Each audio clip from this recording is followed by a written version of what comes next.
Hey, this is Benjamin Nelson, your Season 7 WSSR Cup champion. I'd like to give a thanks to Roasted Gems Coffee, Trophy Smack, all the admins at WSSR, Snowy Desert Racing, everybody that tunes in to the Freaky Fast broadcast every week, including my family and friends, co-workers as well. And I am so honored to be able to hoist this beautiful trophy. I've never been more proud to be a champion.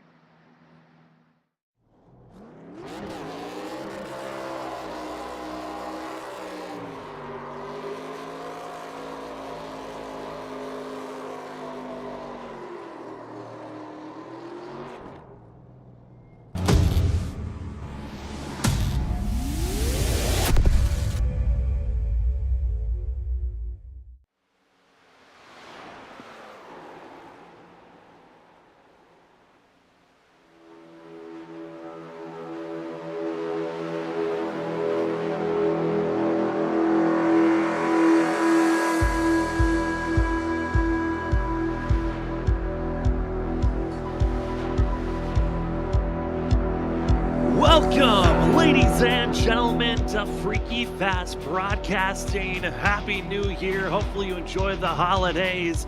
And tonight, WSSR racing action is back after 2 weeks of having Christmas off, the New Year's off, and we're back for racing action. If you're just joining us in 2024, welcome to the show. We're excited for it. Tonight is race number 5. The Lids Triple Crown Challenge here at Indianapolis for the Kiss the Bricks 250 presented by Lids. The 5th race of the season certainly is an enjoyable one, as the last four different winners, 4 very different scenarios, as Daytona was a 3-wide finish where Brian P. Johnson found himself in victory lane. Race number 2, the driver's ed in Texas, was a fuel mileage masterclass by Nick Crawford. Race 3, it was a caution madness race. A lot of cautions, but Shane Darian got himself in victory lane at his hometown track. And then 2 weeks ago, Watkins Glen minimizing the mistakes, and Zach Hall found himself into victory lane. 4 races, 4 different winners in as well, 4 different pole sitters. Tonight, we could be seeing our 5th different one, a very different track than what we've ran in the past. Indianapolis, well, this is going to be the 3rd time in the WSSR history books that they've been at this course, and we'll see how they can tackle this 2.5-mile course that is known as the Brickyard. We're excited for it. My name is Sam Dyer. Joining me up in the booth is going to be Justin Malarkey. And Justin, as we head down to trackside, get ready for qualifying. Welcome to the new year. I'm excited for it. Yes, Sam, welcome to 2024. We're going to have another great race tonight. So exciting, as you mentioned earlier, 4 different winners. Do you think we're going to be having maybe a 5th here tonight?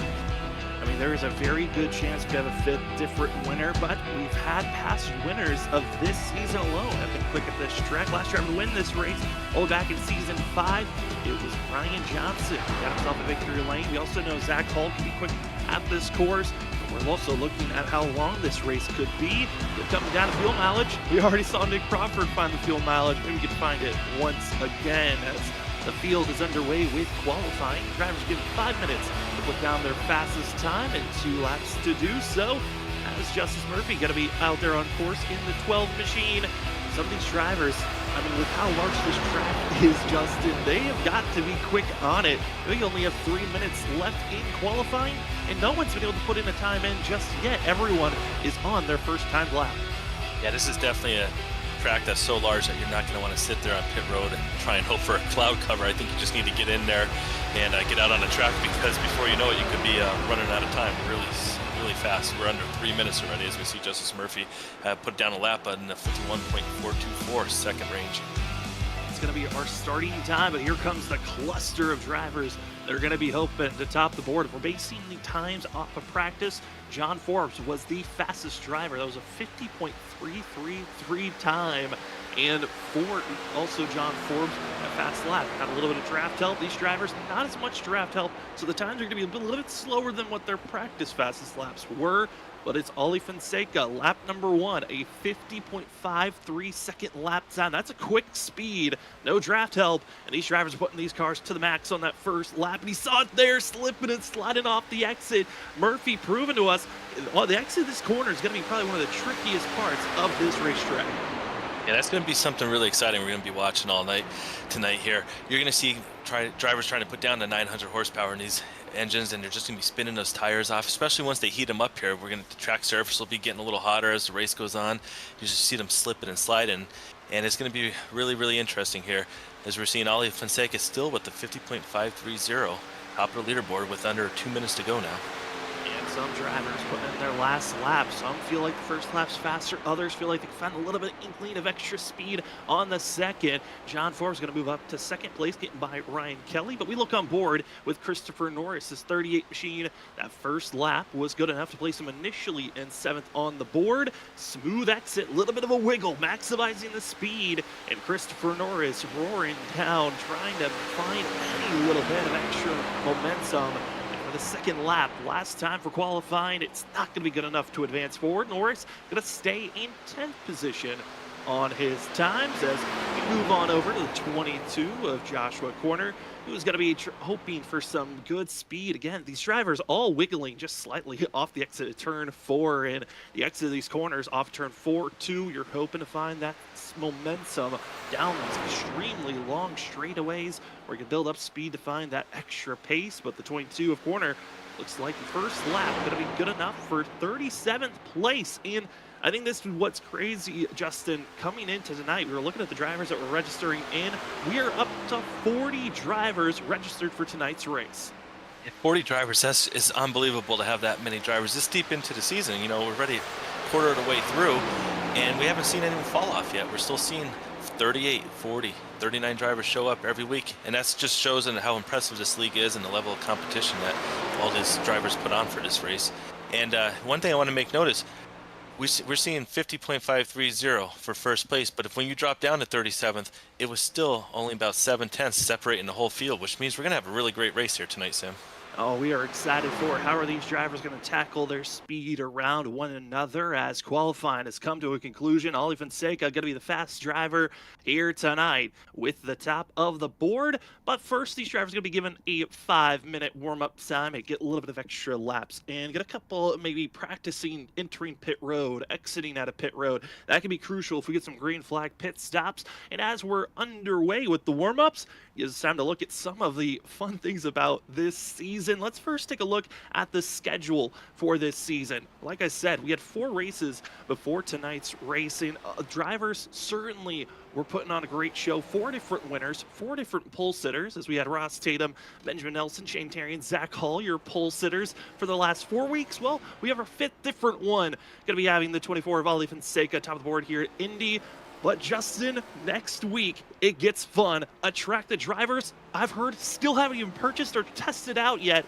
We're going to Kern County at Raceway Park, short track racing. We tried it out at New Hampshire. It was a little bit of a caution fest. We're going to try out short track racing again next week. That is going to be a fun race. Then Las Vegas and Legacy, Michigan, going to be our next 3 races on the board. Yeah, all different types of tracks coming up. I'm really excited for this Kern County Raceway. I didn't know much about it, and I started doing some research, started looking at some pictures, pretended to feel how it would feel to drive it if I was out there. And I think putting these cars out there with this power on a short track and with the unknown, I think you're going to definitely want to tune in because you're going to probably see some crazy action. Drivers going to be on top of one another. It's going to be a good one, but first they got to finish tonight.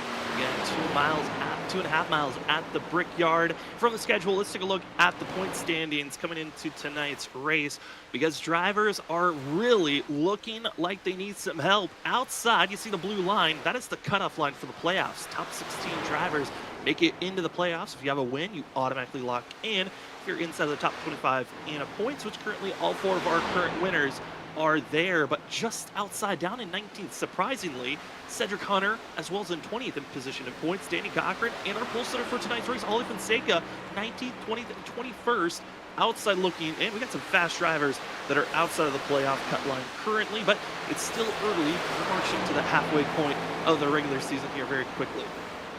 Yeah. Ollie Fonseca sitting down in 21st. I think he's going to probably really be pushing that first lap. Probably want to get that bonus point for leading the lap there, help him move up some positions. It really, truly speaks volumes for how strong the league is with the strength of field that we talk about, to have guys on the outside still looking in. and yet one of them is on the pole. Another one we expect to be in the top 5 throughout the race. And it's just incredible to see the level of action. It certainly is. And as we've got 2 minutes left in this warm-up time, do you want to give a massive shout out to our amazing sponsors that help out here at the WSSR, being that of Roasted Gems Coffee. Roasted Gems Coffee, start your day off right with some premium coffee that allows you to choose what blends you like from their wide range of different flavors, as well as merch line to help you stay warm and cozy during this winter time. Go on over to roastedgems.com, and when purchasing, remember to use the promo code WSSR for 5% off on your next purchase of coffee. Elevate your coffee experience with Roasted Gems Coffee. And Trophy Smack. You saw at the beginning of our broadcast, Benjamin Nelson, last season's champion, holding and hoisting his Season 7 championship, as that championship trophy was made by Trophy Smack. Also this season, drivers are aiming for their own Trophy Smack trophy, and you can as well. With fantasy football just coming to a conclusion, hey, maybe you're looking for a trophy, or you're in sim racing, new year, new season, go find yourself a trophy and Trophy Smack from championship belts, rings, trophies, and more. Remember to go to trophysmack.com and use the promo code WSSRCUP.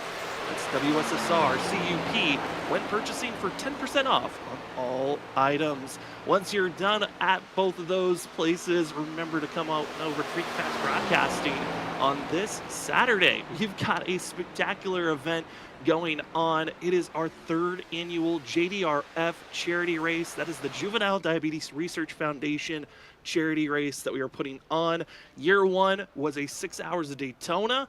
Well, year 2, we weren't able to do 6 hours endurance race. Instead, we put on a full-blown Daytona 500. This year, we wanted to go back to year 1. We're bringing back the endurance racing 6 hours, and we already have over 30 teams and cars excited to hit the track, and we cannot wait. There's still teams trying to register in now, and we are excited to give you all that coverage, all 6 hours here on Freaky Fast Broadcasting this Saturday. We'll give you more details or later on in the race. But Justin, warm-up's done. We're about to get to racing action.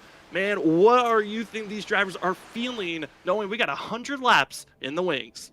We got 100 laps, and we do have the competition caution at lap 30.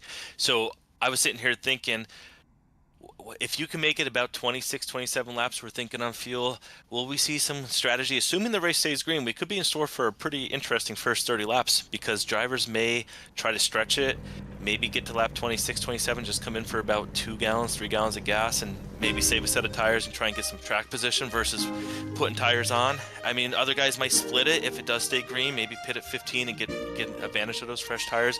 It's going to be really interesting for these first 30 laps. I'm really excited. I'm actually hoping it goes caution-free, and we'll have something a little interesting here for the viewers to inform them about. I'm excited for it. Well, as we get prepared, qualifying practice, now warm-up is done and dusted. Let's take a look at our Colley's Mom qualifying results. Brandon Colley's Mom, loving to sponsor the qualifying results. And here's where the drivers will be starting here tonight. Taking the front row, it's Ollie Fonseca and John Forbes, 1 and 2, with Ryan Kelly going to be starting in 3rd. Benjamin Nelson, last season's champion, going to be in 4th place. Isaiah Sutherland in 5th. 6th goes to Brian McCann. 7th is Ken Campbell. Then Brandon Colley, great qualifying time for the 1, going to be inside of our top 10 in 8th place. Nick Crawford in 9th for the 74, and Christopher Norris finishing out our top 10. Yep, rolling off P11, last week's winner, Zachary Hall. Anthony Gaudio lining up alongside him in P12. Rolling off in 13th, James Heater. P14, Danny Cochran, who we mentioned earlier, in 20th in points. P15, Brian Johnson, our Daytona 500 winner. And P16, Chris Stitz. Rolling off 17th, Joshua Kanata. 18th, Shane Therian. Rolling off 19th, Johnny Brugg. And 20th, Ed Shearer Jr. Then in 21st position, we find ourselves with Cameron Sarton in the 99. Cedric Hunter going to be in 22nd position. Brad Delph in 23rd. Trevor Earhart going to be falling all the way down to 24th position, with Kyle Heath in that 31 machine in 25th place. 26th is Larry Yingling, going to be very far down for last time we ran here, winner. Then 27th is Mason Casti. Brian Noel going to be in 28th. Cody Reed in 29th. 30th is Tyler Dengler, as we let the rest of the leaderboards go down.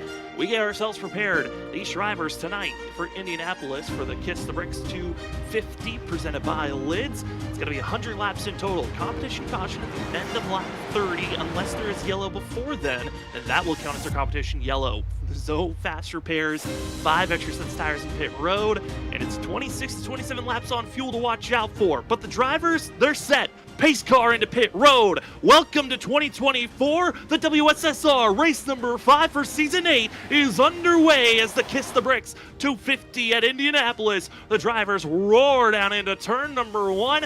Lap 1, drivers trying to find themselves in a steady position as they try to find the heat. Drivers going to be slipping and sliding, especially off the exit of turn 2.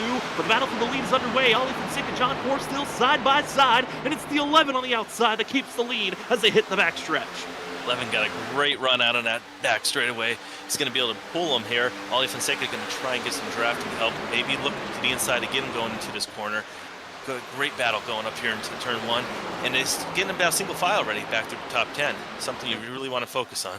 And I gotta say, that's a big thing these drivers are hoping for. Get single file early, settle in, as our leader up front, John Forbes, is clean, running away. But internet connections are striking this 11. He's blinking very badly as the field is letting John Forbes know, hey, you're having some internet issues. Just try to get that fixed if you can.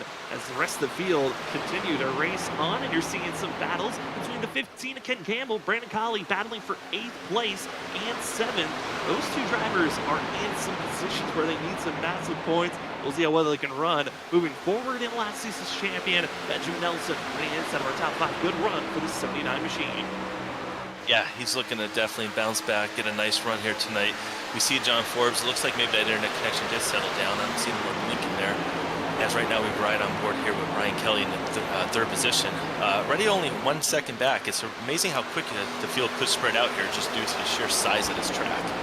Size of the track as well as the feeling on course. You touched on the fact that our competition yellow, end of lap 30. If we're able to get to that mark, drivers have to make that distinct decision. Do I save my tires and fuel to make it sort of stretch the lap 30, or do I just split this stint in half and get aggressive immediately? Right now we're seeing John Forbes, obviously aggression is on the mind of the 11 machine, but others taking a nice smooth approach. The 8 machine of Brian McCann knows how to be quick when this track is tighter, on the tighter side for the 8 machine. Here tonight, I'm excited to see how the trends are going to swing for drivers, especially once the long run hits. Justin, that sensation of tight in, loose off, but hearing the driver say that is something that's going to build up a lot as a run goes along. Yeah, there's just, you see right now we're on board with Brian McCann. You see how flat this track is. There's just not much room for error. You can really lean in on that right front tire when you turn into the corner and just start seating it up. And then these cars have so much power. You come out of the corner and you try and put that throttle down, and it just starts sliding the tires a little bit, heats them up, and it creates that tight in sensation that you spoke of and loose off. And you do that once, you do it twice, and before you know it, you do it about 50 times and the tires are gone, and then we're just screaming for pit stops, and these drivers are going to be wanting tires whenever they can get them. They certainly are. Take a look at the 1 machine. Brandon Colley, one of his better starts of the season, still searching for his first top 10 finish of the season. It's been a tough one. It was 24th in points coming into tonight's race. Best finish this season, 11th at Texas. But you get to look away from Texas. It's been a tough season. Colley just has had a lot of misfortunes so far. He's hoping that with this New Year's break, maybe there's been kind of that bad luck wiping off the shoulders of this one. Yeah, I definitely want to get rid of that bad luck. I did see it look like a car maybe coming out of the corner of red and white when I thought maybe tagged the wall. Not sure of that number, but I just saw it right at the top of the screen. That's something we're going to be keeping an eye on here tonight, Sam. Just as these drivers get a little loose coming out of the corner, they're trying to carry that momentum because these straightaways are so long. But if you do come out of the corner and just kiss that wall ever so slightly, start bending those fenders in, before you know it, the car's not going to drive like you want. So it's something we're going to be keeping an eye on all night. We certainly will be. Just inside of our top 10 in 10th place, Anthony Gaudio and our Texas winner of Nick Crawford going to be running with one another here and trying to just settle in, find that momentum and pace. Where do you feel the most comfortable? A lot of drivers, we looked at the qualifying pace, and drivers not always aiming to, go as fast as they can like they do in qualifying, but starting to see drivers really back off their pace, almost their fastest lap a full second slower than qualifying times. I think everyone's thinking the same thing. Let's save our fuel, as there's a pass for the two. Danny Cochran over Christopher Norris. This will be the third pass potentially, but a crossover by Norris, not wanting to give up this position just too easily for 11th.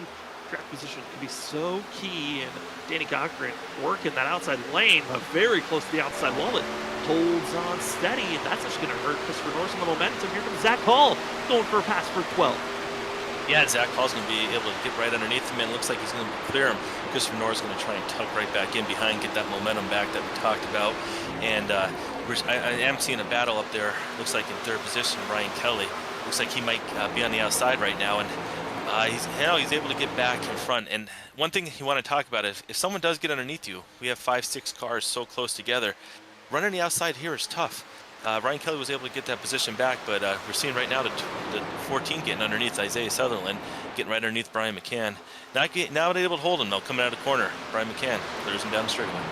Not able to hold off that of Isaiah Sutherland, and Isaiah Sutherland bringing in the Jeff Gordon Flame scheme, and what a scheme to be running here in Indy. You know, in real life, Jeff Gordon, a very good brickyard runner, and always found himself in victory lane, or at least running up front at this course. So pull along some of that luck. And Isaiah's had computer issues in the beginning of the season. He's hoping that they were fixed, and a strong runner as we're having trouble. Caution in the back, and it's going to be drivers dealing with issues from 20th on back. It's Tyler Dangler and Michael Bennett back in 39th and 40th, getting tangled up with one another, and this caution changes everything, because Justin, this takes away that chance of us having that comp yellow. This now counts as our competition yellow just on lap 8. So all that strategy, throw it out the window. You need to now focus on how you're going to be strategically placing yourself to the end of this race, as try to get the replay up of Tyler Dangler and Bennett getting into one another, as they both were trying to have a clean run, battling back for 36th position. And it looks like Tyler Dangler just a little bit more aggressive into the entry of turn 3 and rear-ending the 41 machine. And there's the contact down into the corner, and drivers having issues in the back half of the field.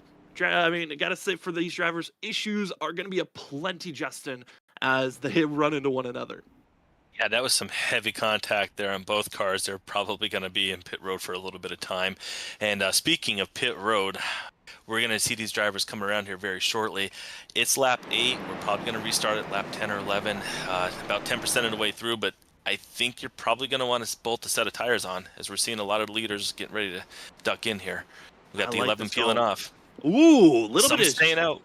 Very tricky play. That's going to be seen. The 24 of Ollie Fonseca staying out. Nick Crawford stays out. This is a swing as the field is splitting up.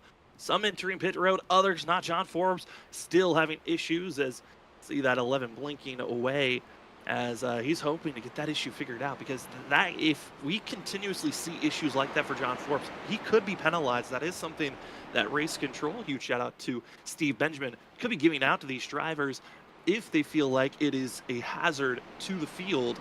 John Forbes is hoping to get that fixed, but the strategy to stay out, what a risky call by 8 drivers deciding to stay out, being Ollie Fonseca, Nick Crawford, Cameron Sarton, Edward Sherwood Jr., Cedric Hunter, Johnny Brugg, as well as Brian Noel, and finishing out as Cody Reed.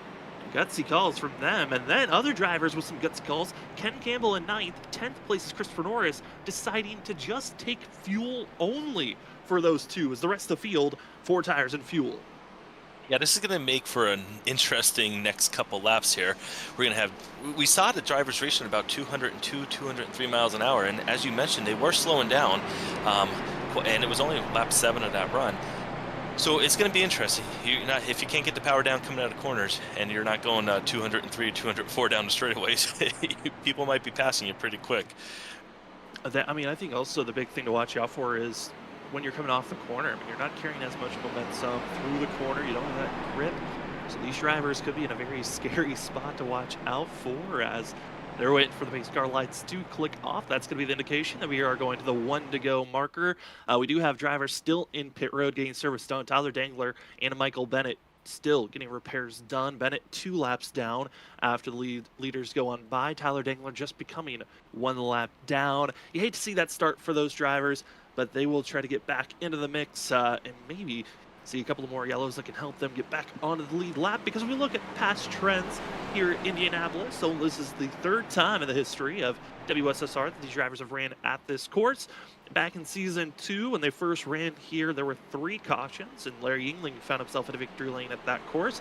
And then in Season 5, they had 7 cautions, where Brian P. Johnson got himself in a victory lane. So a wide range of cautions could be coming out.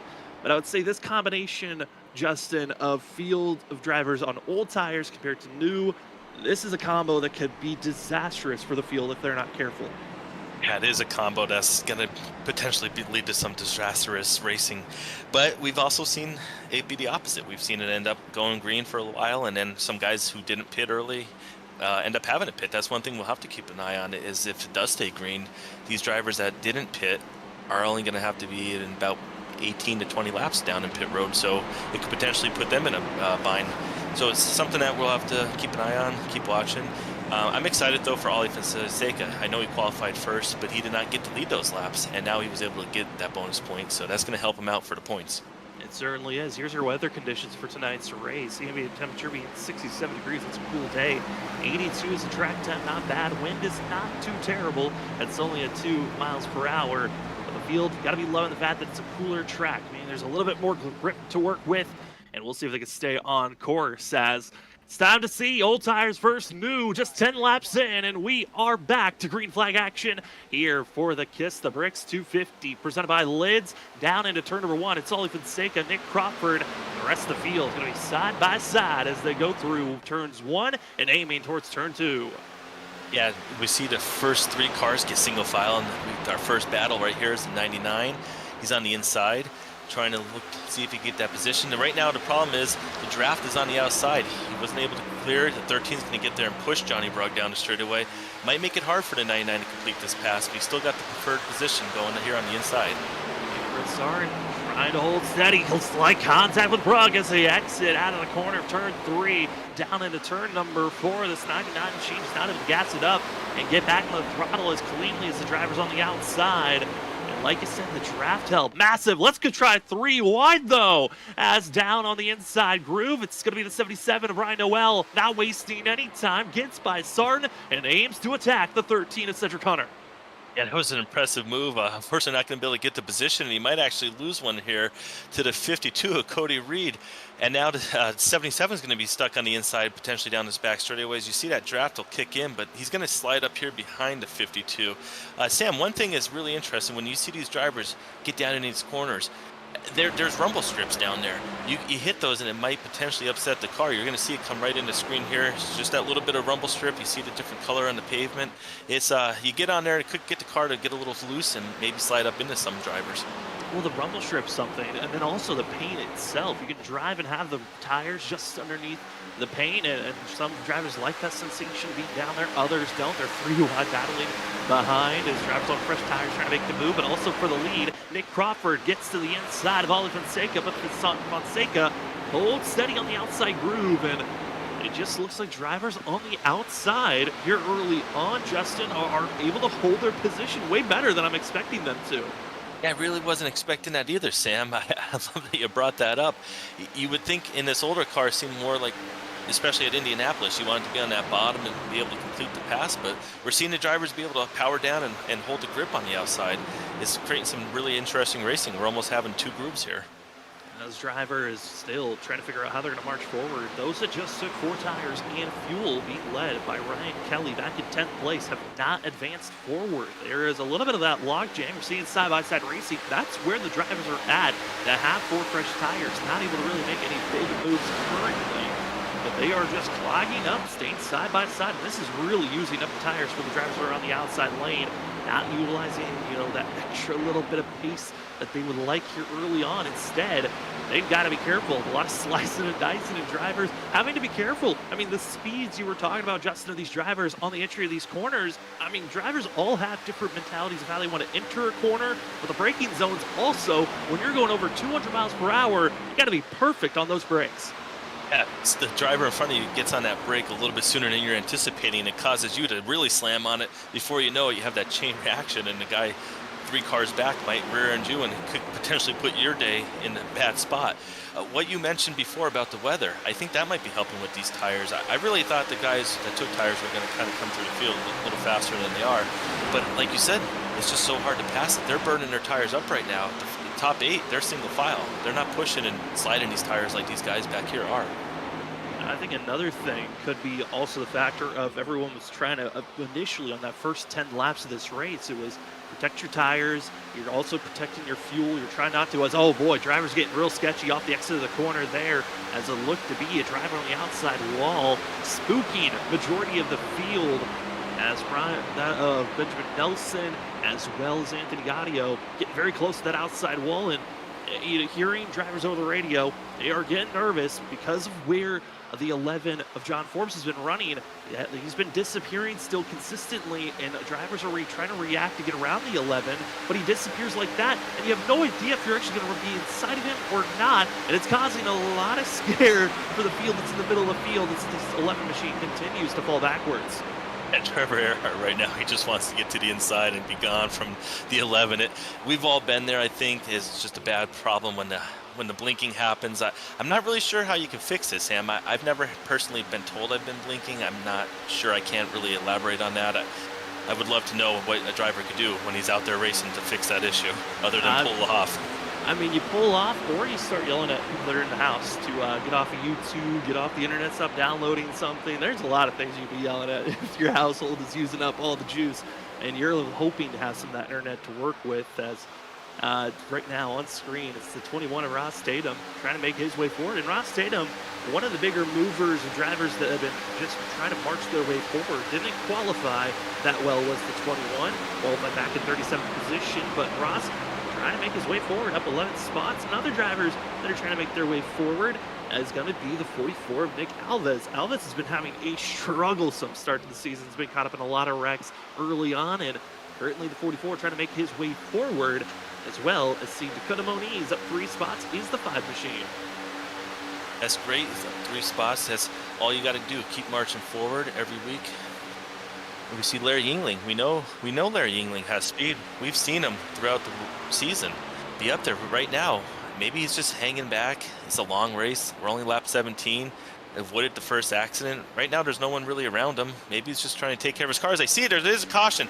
Brian McCann, the 8 car, he's into the 38 of Christopher Norris. It's a big one. It is massive. They're still piling in. Norris is flipping for the 38 after hitting the pit wall, and other drivers getting into him. And you know what? Larry Yingling is a 3-time champ, and maybe he was sensing that. Backing off, get out of the way, don't want to be in the middle of the chaos, and other drivers not able to. And the big one striking on the front stretch as Christopher Norris is going to be stuck on his roof and will find himself trying to get back rolling, potentially even get some help, but it looks like no help for Christopher Norris.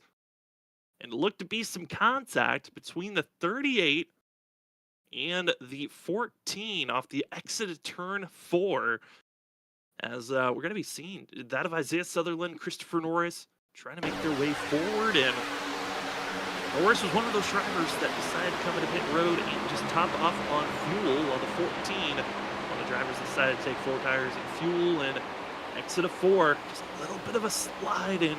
These front bumper to rear bumper contacts, Justin, they are disastrous if you bump someone at the wrong time. It looks like that's exactly what we got here. Yeah, wow, it just took right off on him, and there was just nowhere for the 8 of Brian McCann to go. And it threw him right down in here, and he hit it at that angle, and it just, Trevor Earhart, who we were just talking about, it caught up a bunch of cars. See, the 6 looks like it has a little damage on the inside. Just one of those days, and John Forbes there blinking, getting through. Oh man, a tough one, but that is going to be our second caution of the night. And this is perfectly what those drivers that didn't come into pit road or just topped off on fuel under our first caution, well, now able to come into pit road, get service done. But I mean, certainly just a quick early cautions for these drivers, but it's in 9 to 10 lap sequences. We got our first caution and now our second. Maybe it's around that zone the tires start to fade away, and you know, those that have been pushing start to fall back. Just early trends to watch out for that could continue on for tonight's race. See the race off of pit road. Going to give that advantage to Benjamin Nelson, who just comes in, tops off on fuel. Same for a wide margin of other drivers, being Brian P. Johnson, Ryan Kelly, Shane Tarian, and Zach Hall, all topping off on fuel. Nick Crawford going to be the first to take 4 tires of fuel, back in 11th place for himself. As up front, Cedric Hunter deciding to stay out, and the only driver yet to pit. This is a gutsy call from the 13. I was just going to say, I believe he was one of our first drivers that didn't pit, and now he did it again. You know, we saw the people out front be able to stay there, though. I think the problem now, though, is if the other drivers are closer to him with at least somewhat better tires. He doesn't have, the first time we saw about 8 to 9 cars stay out before we got to guys who maybe only took fuel and then tires. Now he's going to be a little bit closer with the 4 tires. He also does have 19 laps on there. It's going to be an interesting restart, though. He might be proving us wrong here. Clean air might be more important than the tires right now. Yeah, I'm excited to see how these drivers are going to roll off here tonight. Thanks so much, ladies and gentlemen, for joining with us here on Freaky Fast Broadcasting. Love to see you in the chat. Who are you rooting for? Who do you think might be a driver to watch out for here tonight? And hopefully you've been enjoying your 2024, a new year. We're excited for it. I mean, Justin, I still cannot believe it's 2024. It's the new year. Where the heck did 2023 go? Because it felt like it just started a few days ago. Oh, Sam, I was taking down my Christmas decorations a little while ago, and I'm thinking, I just remember putting these up, and it seems like it was 2 days ago. Yeah, time flies. We're already 20 laps into this race, and the time's flying out here for it. But yeah, 2024, we're 5 races in already. I remember getting my first race in up here in the broadcast booth, and I was super nervous, still am super nervous, but it's already been 4 done, and starting number 5 tonight. Hey, we have been happy to have you up in the booth with us, Justin. Thank you for being with us as well. To Robert Moyer Jr. running productions for every race here on Freaky Fast Broadcasting. Thank you for joining with us. Got a couple of people out there. Larry Art Productions, going to be the main sponsor for Danny Cochran and Ollie Fonseca, cheering on both of those drivers. Ollie's been looking good, got the pole, hoping for a good run. Christopher Norris is out there in chat after his flip in scare, still in pit road. And hopefully you enjoy the show from watching it outside. I know you'd rather be out there on track. Indianapolis has now been a great friend to Christopher Norris, and it looks like that trend continues on. The field up front, ready to go. Cedric Hunter yet to pit in the 13, going to be on the outside leading this restart. As well as going to have Anthony Gaudio, Danny Cochran, Ben Geeney, as well as going to be Brian P. Johnson going to be your front runners. Pace cars into pit road, and Kiss the Bricks 250, presented by Lids, is back underway. Great launch for the drivers in the restart zone up front. Already going to be our top 6. All single filed out. Rest of the field, side by side as they charge down into turn number 1. Cedric Hunter said, I like clean air. He hammered down. He was gone. He gapped 3-4 car lengths. That was such an impressive restart. And we're seeing right here, there are 2 wides going back here. Got the 3 to 9 to 24. Ollie Fonseca going to make it 3 wide. 3 wide, Sam. They're going to 4 wide. They're going to be stacked 4 wide for a quick second. Going to stay 3 wide. Ollie Fonseca pitching the 9 up into Ryan Kelly. Shane Tarian in the middle. That is not where you want to be. 3 wide is not comfortable, and some drivers are in the grass. Still going to be side by side. Some 3 wide, falling backwards is Nick Crawford and Cameron Sarton, but they keep it all together. Moving forward, Bruggs and Tarian as well behind these drivers. They're still stacked 3 wide, and Ryan Kelly just can't get away from it. Yeah, Ryan Kelly, he wants to do everything he can right now to give himself some space. He made the wise decision. He backed off. He gave them room on the outside line, but he still was way up high and ended up losing so many positions coming out.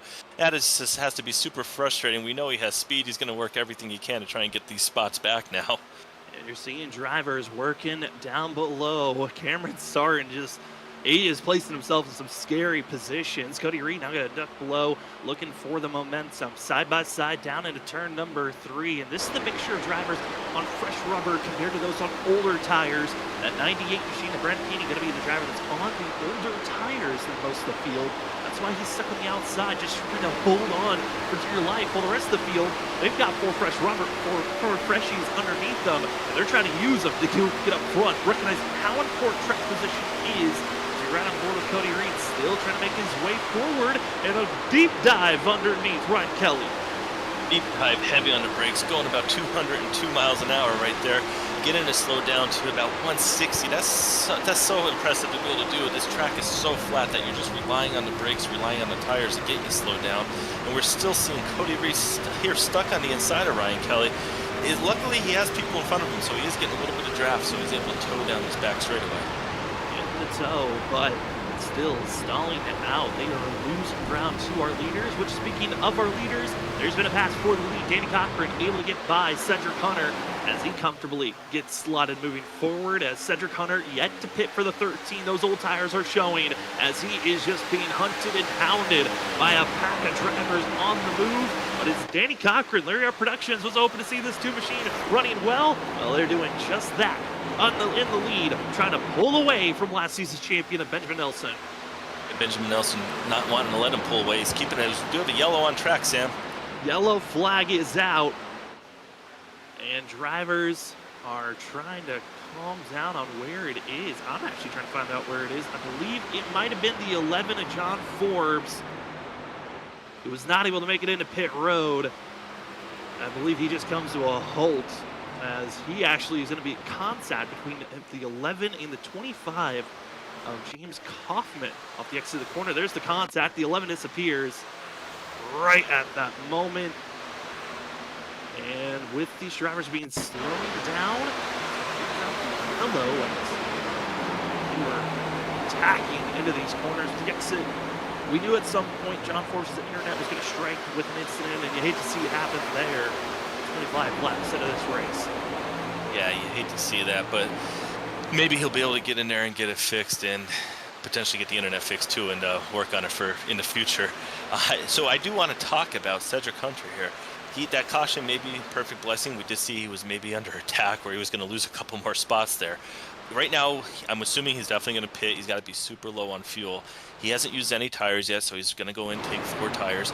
But with this caution coming out, I'm assuming maybe some of the other field might go in too. So he might not lose as much track position as we thought he might. Maybe if he can still come out in the top 10 with brand new tires, it might be worth it, what he's been doing all night, staying out the first 2 cautions.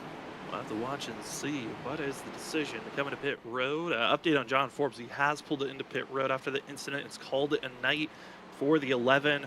He is done and dusted. Christopher Norris is back out on track, and Tyler Dangler and Michael Bennett are still in pit road getting damage repair as they're exiting out of turn number 4. Here's the decision time. Do you enter pit road or do you stay out? Danny Cochran initially showing signs he's coming into pit road, and he will. Same with Cedric Hunter, and it's another split decision on drivers that stay out and those entering pit road. Good decision, but I really thought Cedric Hunter was about to stay out there for a second. He had me tricked. I was like, he can't do it again, can he? As he slides right into his box. Has to back up a little bit, Sam. That doesn't look like a big error, but that might be 2 or 3 spots on track just by sliding back and having throw the car and reverse that a little bit. I mean, it could be 2, 3. It could even move bounce up to 6 if everyone else behind you has a perfect entry. You have a mistake like that. That's costly time. 13 rolls off, trying to get in front of other drivers, and I think it might have been gifted with Brian B. Johnson being stalled out there. He might be in a good spot, but for the drivers that pit, they are going to be mired in the middle of the field because of all these split decisions on when to come to pit road and when to stay out. Those that just pitted are going to be led by just taking fuel only of Ross Tatum, all the way back in 18th position. They got a lot of work if you want to move forward for those that just got fresh rubber compared to those that pitted 7 laps ago. That's going to be Benjamin Nelson, Ollie Fonseca, Johnny Brugg. They're in a comfortable spot up front, just a quarter of the way through tonight's race. Yeah, they are in the spot you want to be in. We've been seeing about a caution every 7 to 8 laps on average, pretty much. And we're not really sure right now.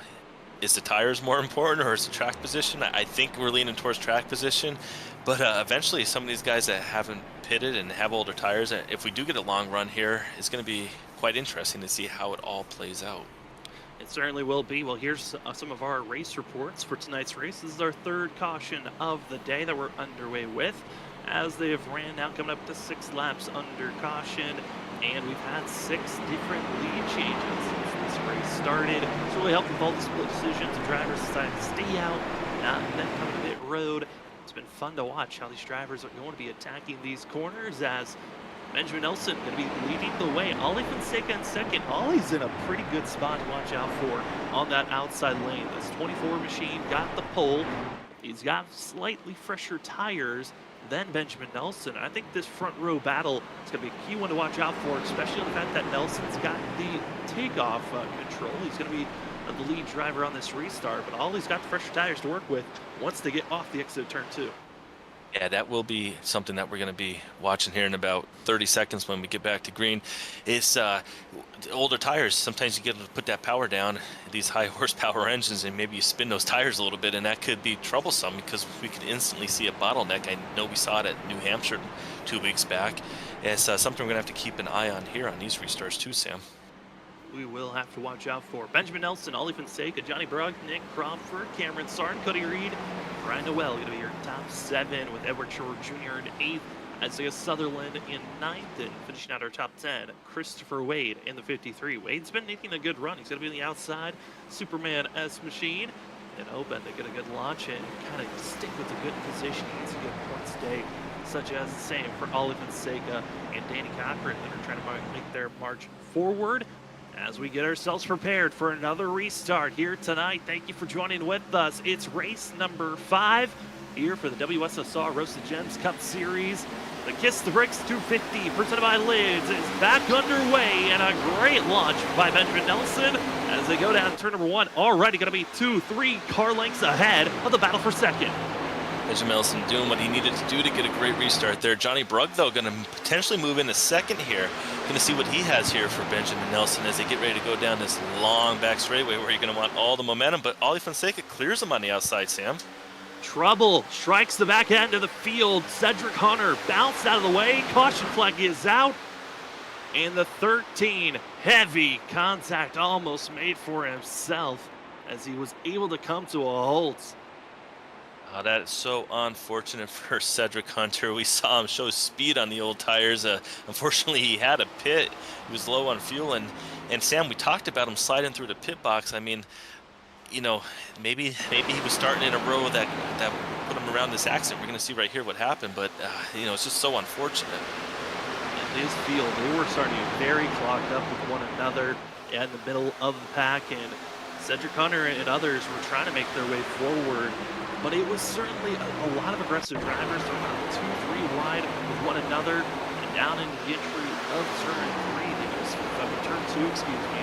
They found themselves really bottlenecking up there with that issue. They found themselves with the 13 getting a bad bump, sent to the inside wall. A little lockdown. Didn't hit the wall as he was locking up there. As here's the replay for it. And new year, do want to give an apology. We are trying to work with a new program. That's why Robert Boyer is struggling at this moment. New program, trying to get all the kinks out on the replay system. But here is what brought out our third, yellow, and fourth caution of the day, excuse me, as 13 down into turn number 2. They're almost 4 wide, bing, bing, contact, and there goes the 13. Holds the brake, hopes that he doesn't hit the wall, and luckily, he didn't hit the wall. That's great that he didn't hit the wall then, because we know he has speed, so it's going to be really fun for us to call these shots when he's flying back up through the field. One negative, though, he probably wasted a set of tires there, so all that strategy in the beginning by staying out, saving a set, he's probably going to have to go on and bolt 4 fresh ones on. Most likely will have to. Well, because we are now what would have been the comp caution for these drivers, but again, that is removed after our first yellow flag that came out back at lap number 9. We're going to step away for our first commercial break. Thank you so much for joining with us here on Freaky Fast Broadcasting. You're watching the WSSR Roasted Gems Cup Series. This is the second race for these drivers that are marching for the Lids Triple Crown Challenge. But you are watching the Kiss the Bricks 250 presented by Lids. We'll be back in just a few moments for more racing action.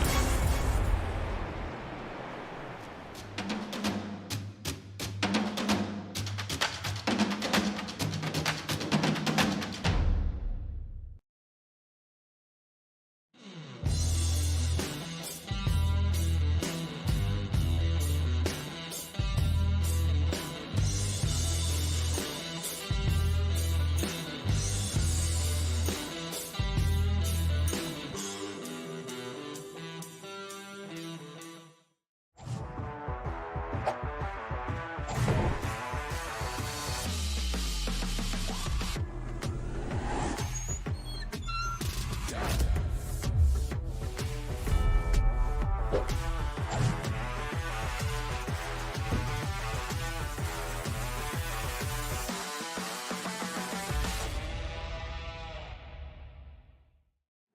this is Benjamin Nelson, your Season 7 WSSR Cup champion. I'd like to give a thanks to Roasted Jim's Coffee, Trophy Smack, all the admins at WSSR, Snowy Desert Racing, everybody that tunes in to the Freaky Fast broadcast every week, including my family and friends, co-workers as well. And I am so honored to be able to hoist this beautiful trophy. I've never been more proud to be a champion.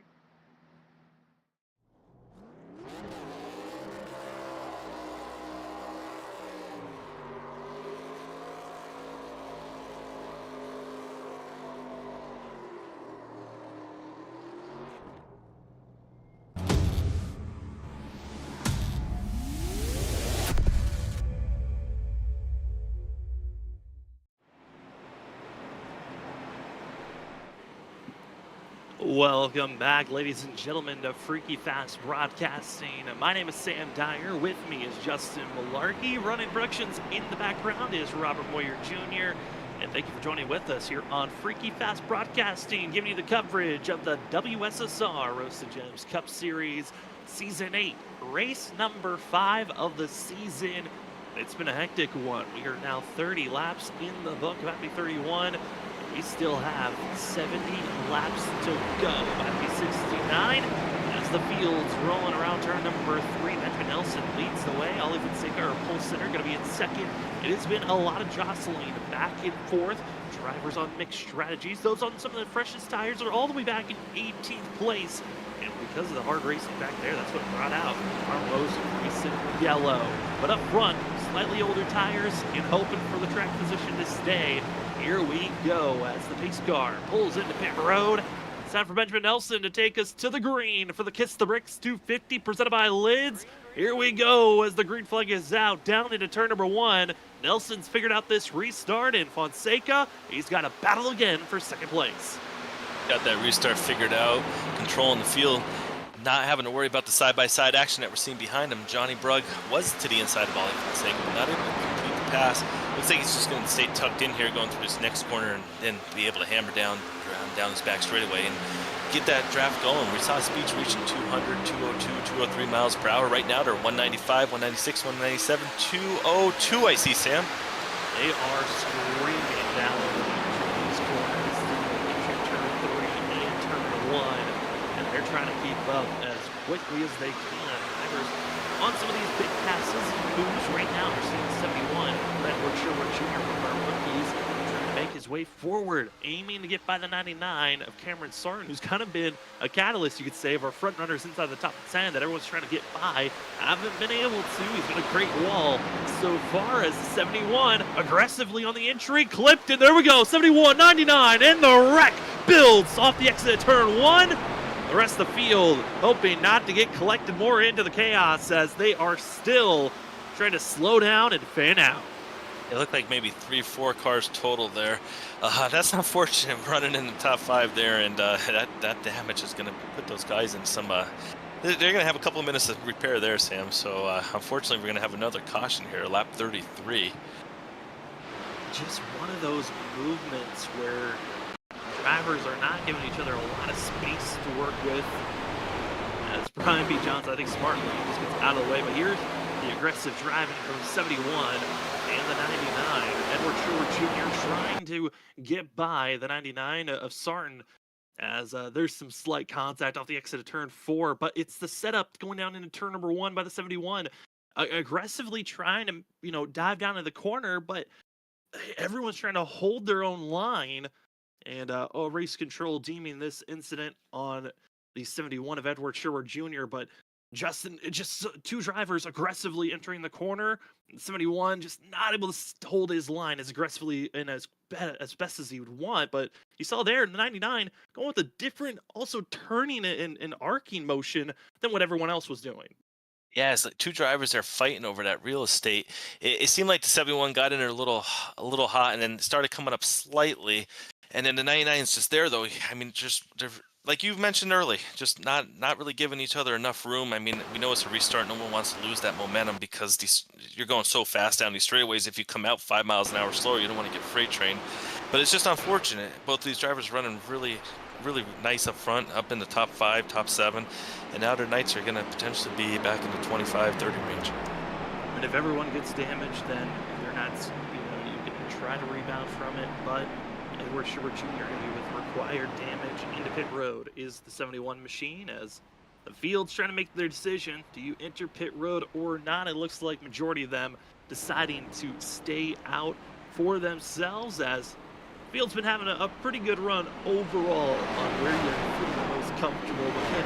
It's been a blast to see this field working as quickly as they can. There's one driver I'm curious on how his thoughts are for this next restart. Let's see if we can queue up our pole sitter winner and currently running in second, Ollie Fonseca, and see how he's feeling going into this next restart. Ollie, it's Sam and Justin up in the booth. You got us? Yes, sir, I do. Well, Ollie, you came away with the pole to start tonight off. Man, how are you feeling out there on track with this machine and some of these restarts you've been having? Yeah, I'm hoping for sure that Ben takes the bottom again. I do not want to give Johnny the chance to get to my outside. I just don't feel like there's really any opportunity to do much on the bottom with the way this track is. But yeah, I'm having a blast, man. I had no expectation whatsoever to get the pole tonight, so I'm just trying to make the most of the opportunity. Yeah, congrats on that pole, Ollie. We see you running super fast. You have that first pit stall selection. Anything you think you could do on these restarts, if he does choose the inside or outside? It just seems like all night, whoever has the lead just has that chance to go that split second before. But, you know, if it does come down later into the race, you're going to be able to try and roll the dice there with them? Well, I mean, the more opportunities that I get in a row to kind of start alongside of him, the easier over time it is to kind of guess when he's going to go, and that's all it really is just timing it perfectly. And even then, you still got to be able to hold this quarter panel going into turn 1 to, you know, not let him come up the track and get a better run off the corner. So that's all I can try to do. And I know I think I got slightly fresher left sides than him. I think he stayed out earlier. So I'm keeping that in mind. I'm just trying to play it cool and wait for the opportunity to come to me. For now, it's still early. I mean, Ollie, last question before we send you back to your team, but how have the tires been feeling tonight? It seems like old tires versus new, there's not too big of an advantage there. Yeah, I ran a couple of the official races earlier, and the track temp was way hotter, so the tires were wearing a lot quicker. But for sure, I think there's definitely a huge advantage, at least on the short run, with fresh tires there. But I don't know if that's really my goal right now as far as that strategy goes. I'm just trying to keep it cool and try to wait for the opportunity. Well, we hope for the best. We'll talk to you. Hopefully we talk to you later on, Ollie. Good luck on this restart. Thanks, sir. That's going to be Larson Line, driver in the 24 of Ollie Fonseca. Got the pole and open for a good run. Justin, anything interesting that you heard from that interview we just had with the 24s getting ready for this restart? Yeah, interesting to hear him talk about just wanting to play it cool and not force the issue, because that what we saw that on that restart, maybe the issue was forced a little bit and a couple guys got in accidents. But I really thought that the tires seemed like they were potentially not wearing out like we were seeing, but the drivers are out there saying that they are a little bit more of an advantage to have those fresh tires. So we're gonna have to see when it gets down to the end of the race if you're gonna take tires or track position. Open for a good launch here is going to be Benjamin Nelson. He's been figuring out how to break away from Ollie Fonseca, but this is Ollie's third chance to figure out the timing zones for these drivers. They're waiting a little bit later, but the Kiss the Bricks 250 is back underway, and oh no, Calamity is wrecking back out of 27th position. It is gridlock as we're back under yellow flag, and drivers are hoping to get pointed straight. But Calamity strikes on this restart as drivers are still piling into one another. Yeah, we talked about that bottleneck potential happening. We saw it at New Hampshire, and it happened tonight. Maybe it was a little bit slower restart than what people were expecting, and guys in the back get on the gas, and then they get on the brake hard. And as you see right here, Sam, it looked like 18. We saw him coming across the track. We're going to bring this to you in a couple seconds here. Yeah, it's going to be the 98, it looks like, and the 12. They're going to be the ones that make contact with one another. And the big thing here, It is a rule in the league that you're supposed to be staying close, within a car length or closer is the way that the league would like to have drivers stacked with one another. And you see that gap that's building up. Drivers are giving up these gaps to get a good run off on these restarts, and it backfired. Didn't take off like we've been taking off. Changed up the cues and the cadence, and drivers running into one another with the gridlocked parking lot, and some drivers able to take off, others not. Speedy backs up instead of going forward, and just getting a little bit more damage all around as the field, as that was one of those moments the league always hopes doesn't happen, but restarts are just as dangerous when we're going full song. Yeah, especially when you really can't see in these cars once they're lined up like that. They're 2 by 2 by 2, and to let some of the viewers know who might be watching, and they might say, well, why can't you just pull to the left and start passing all those cars when they slow down? You are not able to pass to the left in these races until you get to the start finish line. So it's something where you have to stay in line. You can't just, you could pull down, but you can't pass. And if you do pull down, then the guy behind you might be able to jump to your outside, because you can pass to the outside, just not the inside. Yeah, always have to defend the outside on the restarts, and drivers able to get their black flags clear. Thank you to our race control of being Steve Benjamin for helping out with these, having a rational person outside helping run race control. So nice to have when we have issues like that happen where drivers need help getting their black flags cleared and able to get it done. As the field getting ready for this restart, we're excited for it, but before we get to this next restart, we do have to say thank you to the amazing sponsors that help out the WSSR throughout the seasons. And coming back for another season was the both of them, starting things off with Roasted Gems Coffee being the title sponsor of the WSSR Cup Series. If you'd like to go get yourself some great premium coffee to start your day off right, go on over to roastedgems.com and go purchase your coffee.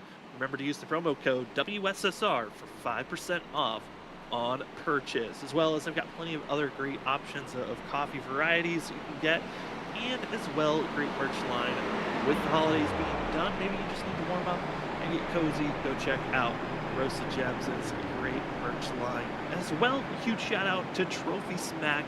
If you're looking for a trophy, award, or maybe even just a picture, go on over to trophysmack.com. You might be wondering, what do you mean by picture? Well, it's called a wall smack. It's a metal plate that you get to put your custom picture that you like. For some of the drivers, they've actually gotten metal plates for their race wins or championship moments of showing off their glory. And it's what's amazing about the wall smack, it also comes with their safety magnet placing system that allows you to put your wall smack on the wall, or with currently, it was added just a few months ago, they also have a stand that you can put your wall smack on, and use the promo code WSSR Cup to get 10% off on your wall smack or any of the other items that you can find at Trophy Smack. Well, Justin, we're not even in the second half of this race. We're still in the first half. There's been 6 cautions so far, but man, it certainly looks like up front it's safe. Anywhere else is a hazard to be. Yeah, and I think that you hit the nail on the head right there. We noticed in the beginning of these cautions, drivers pitting, giving up track position, taking tires, splitting. Top 10 would stay out, back half would pit. Now we're not seeing the guys drop off going into pits. That might be something, Sam, where they don't want to risk giving up any track position. They don't want to go any further back and risk being in any of these accidents, because we're starting to see the trends be caution after caution. Yeah, I mean, this is what Indianapolis can turn into, and I think it's one of those things where it's either the cautions are going to be a lot early on, and then we'll break into a good long green flag run later on in the race, or it's caution free in the beginning, and then it starts to bring out more yellows late in a run. Indianapolis has been a tough track. They've had to go to overtime in the past for both of the past races, back in Season 2 and Season 5. They're hoping that that is not necessary for tonight's race, but hey, if we get to that point, 3 attempts if needed later on here tonight. The field's stacked, they're ready to go. Haven't talked about it that much, but drivers deeper in the field that just got repairs. Some of them decided to take tires, but they're so far back, I don't think they're going to be a huge factor to watch out for. But Ollie Fonseca, Benjamin Nelson, we're back underway for the Kiss the Bricks 250 presented by Lids.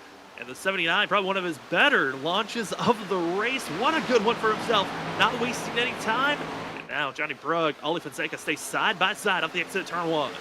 Yeah, Benjamin Nelson had a great restart on that caution before we talked to Ollie Fonseca. He mentioned how if he got enough of these restarts, he was going to figure it out and get around Nelson one of those times. But Nelson was able to shake it up there, Sam, and get a great launch on him. As we see the 52 here now going to the inside. Maybe going to make a move here on Isaiah Sutherland, get a spot. And that's our first battle in the top 10 that we're seeing right now. Really making some great movement forward are these drivers. Some they've not been able to really get up here. It's been that cycle of changing up the factors, and that's what's allowed 31 of Kyle Keith, Christopher Wayne be inside of our top 10. It's great to see drivers that maybe had some weak starts to the season showing some good strengths, and at least showing, hey, we got the track position. We have the speed to be up here. We kind of talked about this top, right before we went green to start the race off. These qualifying times were so close with one another, as almost contact between Cody Reed and Heath there, but the speeds were so close to one another that we were expecting them to be on top of one another all race long. Yeah, and they really are all over each other right now. We're seeing them not get much separation. I think if it does go green, maybe we might see some separation. But right now, no, we got Brandon Colley right here on the outside of Danny Cochran, who was up there leading not too long ago. 28, 29 right behind him, all three of them there lined up on the outside. That's going to potentially get to 2, maybe to lose all these spots here if he's not able to get any draft help down the straightaway. As we see right now, the 29 go down with the Cochran to help. Trying to help Danny Cochran, and I know the 1 and the 2, we're really hoping we don't talk about them, as Johnny Brugg and Isaiah Sutherland put down the fastest laps of the race. You saw it pop up. They're finding some speed here in this run as they finally to really use these tires. As we've last couple of restarts haven't really been able to even put 1 to 2 laps in cleanly. Now putting down the speed, but Brandon Colley, Danny Cochran, they have been hit with the commentator's curse heavily to start the season off. And what's funny is I heard them over the radio during that last caution, both wanting to make sure that they weren't talking about over the radio. Sorry, I didn't do it. You're on screen, right on board the 1 of Colley, trying to make his way forward. He's got Brian P. Johnson waiting in the wings to try to make a pass on this 1. You see the gloves working through the corners right there. That gives a great feel for the viewers home on how much they have to drive these cars through those corners. And we see right behind them, not a move being made there, but that draft, getting that run. He's going to go high here, though. That's going to open the door for the 28 to get underneath them. You're going to see him work the wheel coming out of the corner. And that 28 is going to dive right under there. Now we're going to have to see if Colley's able to get back in here, stay on line, not lose any more positions. Trying to make a march forward. You also might be wondering what was on Colley's helmet. Well, that was a Dylan Hart Sr. Sticker paste that was put on the helmets. Drivers have the abilities to customize their driver suits and helmets. And Colley was hoping the Intimidator was going to help out the 1. Instead, he's got to try to hold back the 2 machine as Danny Cochran trying to set up a pass to the inside. Colley's going to try to gas it up because a little bit too wide, loses the rear end. And Danny Cochran, great run for the 2 machine off the exit of the corner, but they'll be drag racing their way down the front stretch. But the assistance, it's going to be Anthony Gaudio bump drafting the 1 down into turn number 1. And it's just pushing, giving all that momentum. You see how it just kind of gets the 1 to go up the track a little bit because he's carrying so much more speed than what the tires are able to grip there. And Sam, we talk about the bump drafting at Daytona. On these straightaways, they're able to get so close underneath these cars, but I saw it once in a while we've been panning through these views on the cameras. You see some guys get a little, when they hook up, they get a little wiggly, and we haven't seen the issues right now, but it is still early enough in the race that these guys might not be pushing as hard as they would later in the run. That could lead to some issues with drivers getting underneath the rear bumpers and getting guys loose. Riding on board with the 2 of Danny Cochran as he's trying to get by Anthony Gaudio, and as well trying to get by the 1 of Brandon Colley. Also want to give a report for the lead. Ollie Fonseca has been able to get by Benjamin Nelson leading the way currently, but let's do a ride along with the 2, get a sense of what it's like in Indianapolis down into turn number 1. Justin, this track, the car, it's difficult, only 9 degrees of banking to work with. But Danny Cochran showing the wheelmanship, all these drivers feeling pretty similar with the tire wear. You are working those hands every time you exit the corner. Hey, you saw it live there, folks. It looks like maybe Anthony got up in that wall spec. We saw some sparks flying. It gave us a great angle here, and you see the draft just going here, almost 10,000 RPMs going down here in turn 3. That's 202 miles an hour.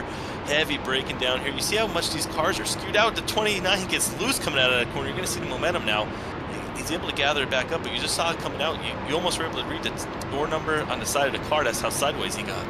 They are working it, and these drivers know. When everyone was dealing with that low sensation, it would have made a mistake. Even select multiple drivers or just find your night being done and dusted is seeing the 6 of Brad Delph going to be in the mixture of this battling Brian B. Johnson moving his way forward, trying to also get by Christopher Wade, and all the different lanes tire wear showing, and the drivers are starting to fall backwards. Older tires, that's going to be the 6 of Brad Delph and Christopher Wade. They're on 27-lap old tires. The rest of the field, they're on 20 laps. And extremely deep in the field, back in the 4th position, Aaron Sarkis. He's got the freshest tires of anyone out there on track. As we move up inside of our top 10, we got the 17 of Chris Stitz. Haven't really talked about Stitz that much, nor have we talked about the car behind Stitz, that of Joshua Kanata. Quiet days, and honestly, with some of the chaos that we've seen here tonight, a quiet day is not a bad night, especially if you find yourself inside of the top 10. Yeah, quiet is what you want with the amount of cautions we've had early in this race. If we haven't talked about you, chances are you have a nice clean car, and that means that you're potentially going to be sliding right up here into the front of the field here. I mean, we are coming up here on halfway. We're on lap 47. I don't want to jinx it, but it seems like maybe we might start going green here for a little bit, Sam, and we might be getting green flag pit stops coming up for some of these guys that are on older tires that maybe didn't get the fuel, and they need to get in pit road and get that fuel and tires. It's a new year. We're testing our fate. Is the commentator's curse still with us, or do we brush it off with the new year? It looks like maybe we have brushed it off currently as Chris Stitz closing in on Kyle Heath. One of those drivers that really showed that 31 looked to be out of control, but somehow, as this run has progressed, has calmed down slightly as Brian Noel in the 77 having issues enforced into pit road. The 77 did not have the run that he was hoping for, and it looks like pit stop necessary for Noel. Hate to see that, and oh, well, I take it away. Caution flag is out as drivers having issues. Oh no, the calamity, as drivers are still trying to woe up for themselves. See the 6, Cedric Hunter, I saw has some heavy damage on there. Second incident for the day, he definitely has damage this time, unfortunately for him. It came out of nowhere, Sam. It popped right up on the screen, and it just looked like 4, 5, 6 cars potentially in that accident. Wow, commentator curse is still alive in 2024. The power's still there, and it looked like it was around the 1 of Brandon Colley, the 6 of Brad Delph, and many of others are around one another running into that chaos on the entry of turn 1. It looked like Colley getting a little bit loose on the entry of turn 1, and it just was a kind of a log jam of drivers running into one another. And Cedric Hunter looked to be getting a lot of hard damage for the 13, and as well a couple of other drivers piling in late into the chaos. As you see the drivers that were moving in late into the madness, but it was the 6 and the 1, and as well Zach Hall and the 32 that were heavily involved with this incident. Yeah, last week's winner, Zach Hall, we saw him sitting there sideways, and looks like we got the replay up right here, Sam. We've seen the 1 machine side by side, and just collects slides, and the rest of the field just piling in. Hard contacts all around, and then a few drivers coming in late. And Golly, luckily, the chaos was in his mirror, and it wasn't him involved with it, but I think he would gladly take that. Unfortunately, it's a lot of his friends that were caught up in that mess, and some fast drivers that were trying to make their way forward, not able to do so, as just one mistake, driver slowing down, and Pandemonium strikes off the exit turn number 1. That's just so interesting how quickly the 6 was just snapped right around on him. It was just like, it's like he was off the gas, and the car behind him got right on the gas at that time. It was just a wild incident how quick that happened. We do have all these drivers coming in pits now, though. I mean, we're halfway, so they couldn't probably make it on one more stop if it does stay green here, Sam. Yeah, I'm not surprised to see majority of the field enter pit road. Everyone had been out there for 10 laps for some, 20 laps for others. The longest of the grouping of drivers that were out was over 30 laps on this current set of tires. So come in, get your set of tires, get some good runs, and hope that you get all that damage repair for those that just got caught up in that mess. As the field races out of pit road, looks to be Ollie Fonseca is going to be out. That Ben Nelson for the first driver off of pit road. Staying out, though, trying to get a lap led. It's going to be the 77 of Brian Noel, which, you know, something that we didn't touch on is green flag pit stops. Drivers, because of how big this track is, when they come into pit road, they can stay on the lead lap. And Brian Noel actually pitted under that green flag conditions. He was having some issues that he needed to come into pit road, get some repairs done. The 77 isn't really in a place where he had to pit. He could stay out and keep the lead. Yeah, and he was able to avoid that accident that happened right after he went into the pit. So the Lucky Dog award right there was just right there on him. He needs to go play the Powerball, I think, tonight, because that worked out in his favor. That was a 2-for-1. He's going to come out with the lead here now, get some bonus points even.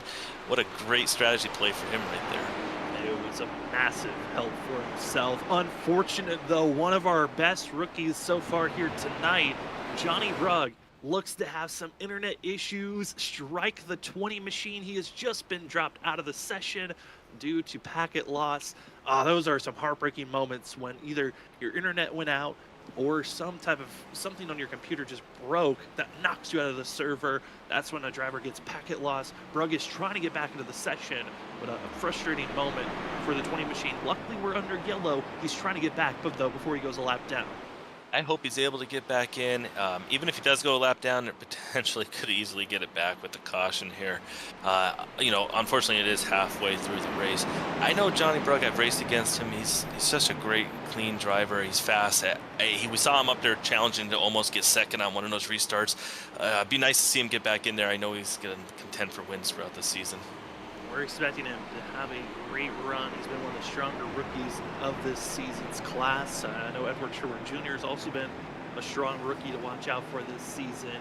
And it's always great when you see a rookie class come into a season and just show, hey, we're drivers to watch out for. We have the speed and have been clean to run around. But up front, Ryan Noel, 77 machine, going to be kind of lucked into a situation where now he's the leader after entering pit road, the time of the yellow, allowing the 77 to stay on the lead lap, and he will be the lead driver. Ollie Fonseca thought for a second he was finally going to be the lead driver on a restart. Instead, once again, going to be on the outside on that front row for the 24. But you can see that nose, it is dug in for the 77 to come Ryan Noel. That damage, we'll see how bad it's going to be hurting him on this launch. Start this restart, but welcome, ladies and gentlemen, to the second half of the race. I know it's been a long one, but we still have 50 laps to go, about to be 49, as we are back underway for the Kiss the Bricks 250, presented by Lids, down into turn number 1. Noel holds steady, but it's going to be the battle for second place that's underway. Yeah, we talked to Ollie earlier in the race, and he said he wanted to be on that outside on restart, so it worked out for him. He's able to clear Benjamin Nelson going down into turn 2 here. And right now, when we see this 24 getting that gap on the 70, on the 79, excuse me, right now his mindset's probably getting on around that 77 in case we do have other restarts. He wants to control the lead. There is damage on that 77, but he's able to hold off right now, surprisingly. I mean, he got a little bit of damage here under that pit stop, under green flag conditions. So he's in a position where the damage isn't as great as maybe he thought it would be. But once again, we're seeing one of our lead drivers having an issue. This is a bizarre night for drivers this evening. 40 drivers entered. Maybe it's a full moon somewhere. But at this moment, leader of Ryan Noel holding steady, but for how long? Because Ollie Fonseca just looks poised to fight for get the lead back. Yeah, we're seeing the 24 just coming out of that corner and able to, right here, he's going to be able to get it down there and make the move, get underneath them. I don't think he's going to be able to clear him though, Sam. Looks like he's going to tuck back up, but he's going to try and get that run back down the straightaway and get into turn 3, because if he waits any longer, 3rd, 4th, 5th place, you're going to be catching right up to him. Right on top of one another, side by side, down in turn number 3. Ollie Fonseca shipping it, trying to force the 77 to go a little bit wide. They're going to be almost making contact off the exit of the corner, but the outside holds strong for Brian Noel. Just showing the strength early in these runs. You're able to defend so well with fresh rubber. And Noel holds steady. And Fonseca has to settle back in as the drivers roar over the bricks on the front stretch down into turn number 1. And the field mostly all single filed out in. Battle for the lead is back underway. Brian Noel, as well as Ollie Fonseca, just not able to make the passes to the 24. The more that Ollie attempts, Justin, the more I think that he's really using up those tires, and it could give a chance for 3rd, 4th, or 5th, waiting for a chance to battle for the lead. Yeah, it is potentially ruining those tires right now. It just keeps sliding them, tugging them on the harder. When they're so cold in the beginning and you run hard like this, it heats them up really fast. I mean, he wants to get that lead, but Brian Noel does not want to give it up either. He's got that damage and he's holding his field off right now. He's showing everyone what he's made of right now. Great job, field, majority of them trying to stay single file, a couple of battling side by side. We have the lead battling side by side. It looks like Ollie finally got the run he was hoping for and will solidify that lead position. Noel's going to fall back into second place. And we see that of Benjamin Nelson trying to figure out where to place this 79. Set up the pass on the 77. Well, looks like maybe those tires, it was just a couple of laps different. But I think the 77 might be showing that weakness of what happens once we get into a longer run on these tires. Yeah, and that little bit of nose contact might be hurting him just a speck there. You never want to have any damage on these cars. They like to be nice and clean, so they're shaped like a bullet going through the air, as we see him fall back now to third. But he's still doing what he needs to do. He got the track position. If he can stay here in the top 5, top 10, and go back in, and we see some contact potentially back there, Sam, maybe in fourth position. Looked like maybe Nick Crawford might have gotten a little bit in that wall. It has been close for Nick Crawford. It's also been pretty close for the likes of Riley Johnson and Anthony Gaudio. The drivers have been in red and white, and the ones that seem to be the closest to the wall, it's kind of funny to see the similar schemes are having just as bad luck with one another around this course. But they are trying their best as Crawford gets a good run, going to be aiming to the inside to go for the pass for third. And it looks like if this race continues to stay green, again, these drivers cannot make it to the end of this race. They're going to have to go in for a pit stop.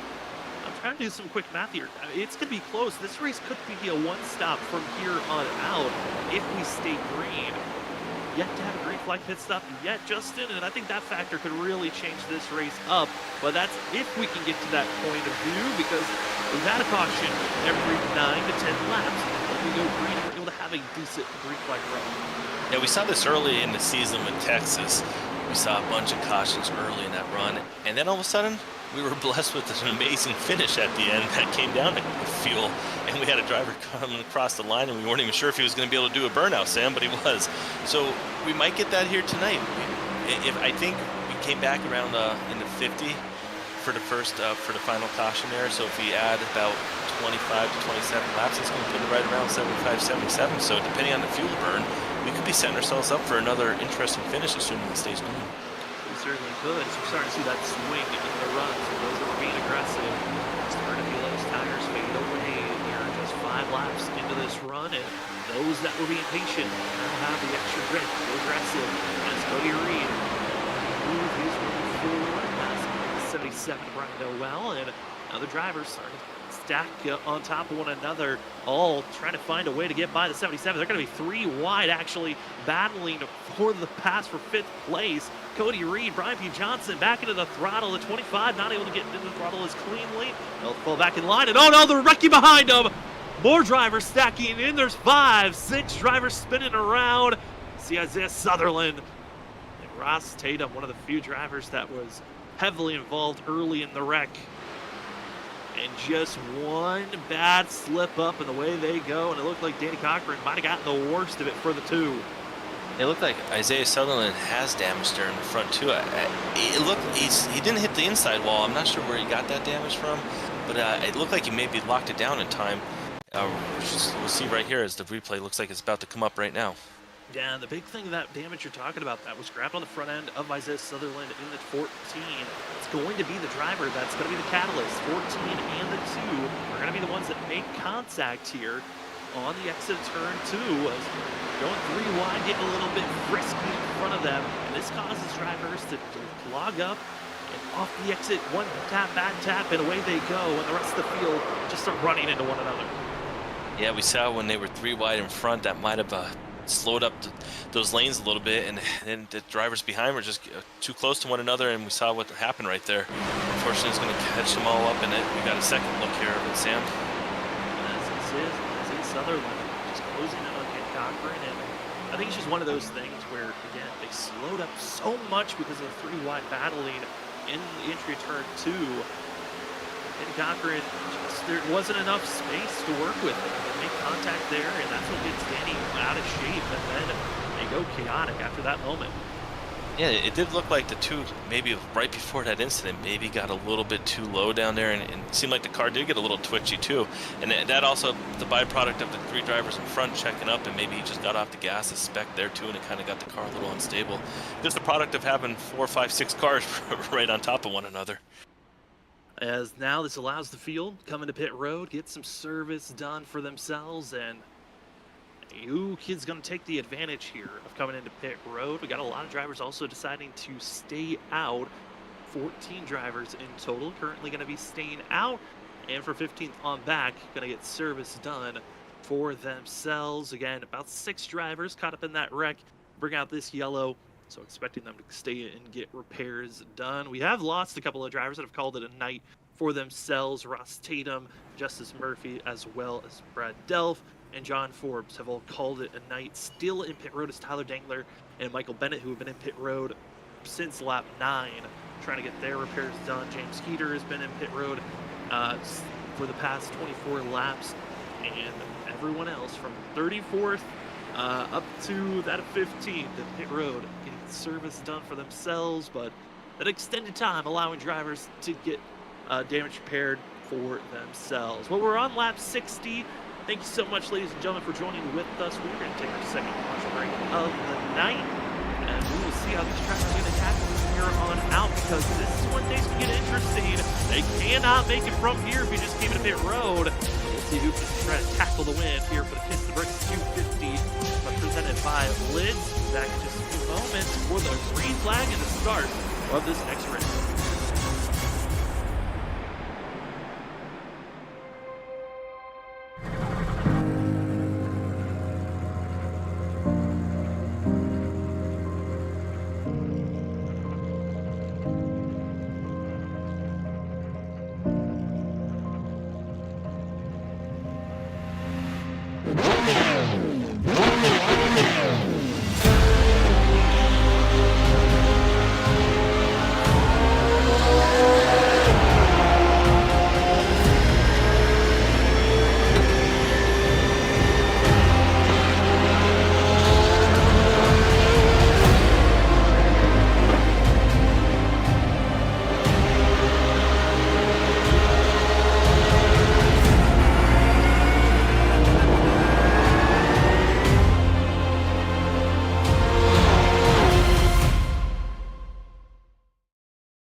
Welcome back, ladies and gentlemen, to the WSSR Roasted Gems Cup Series, race number 5 of the season.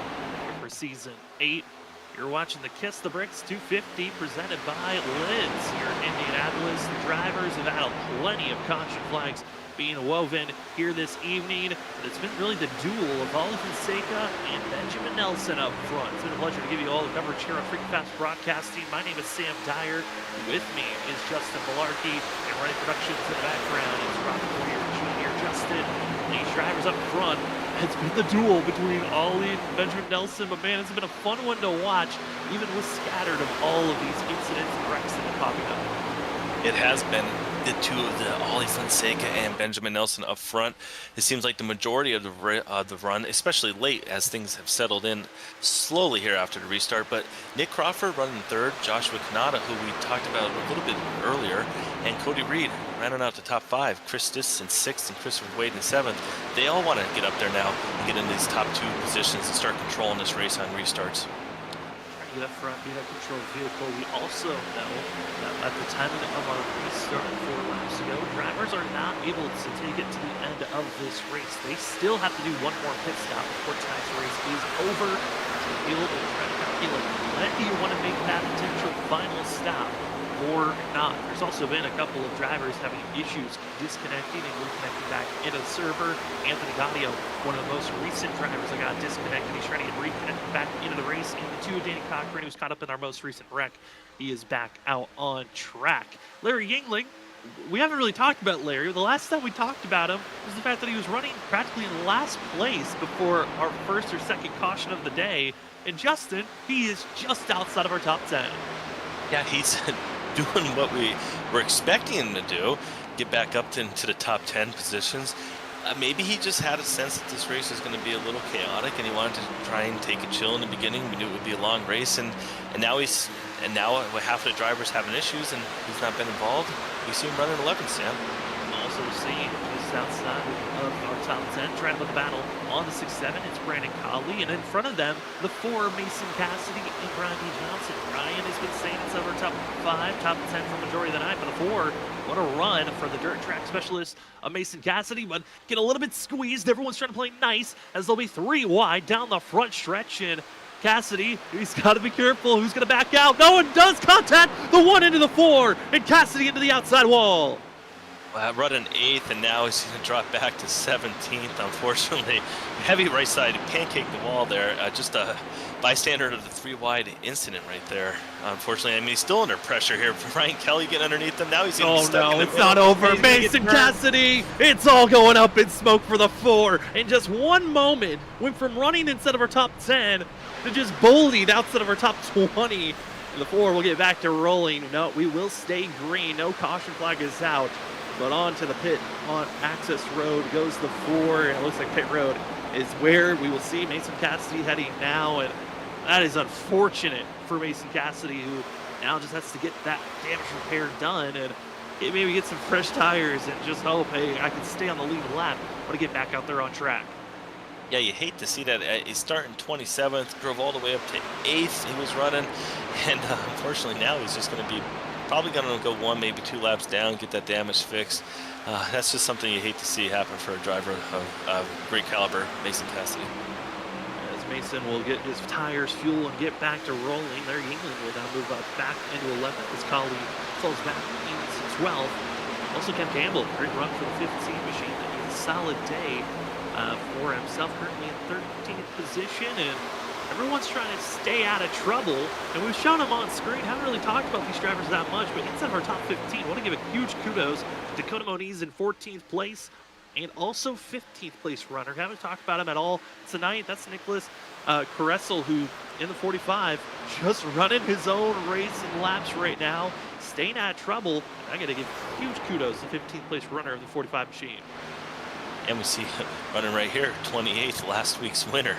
Back in 28th, he started 11th, just got caught up in a couple incidents, and right now just trying to get that car back into where it needs to be and get this race finished. But Sam, I tell you what, we're getting close to lap 70.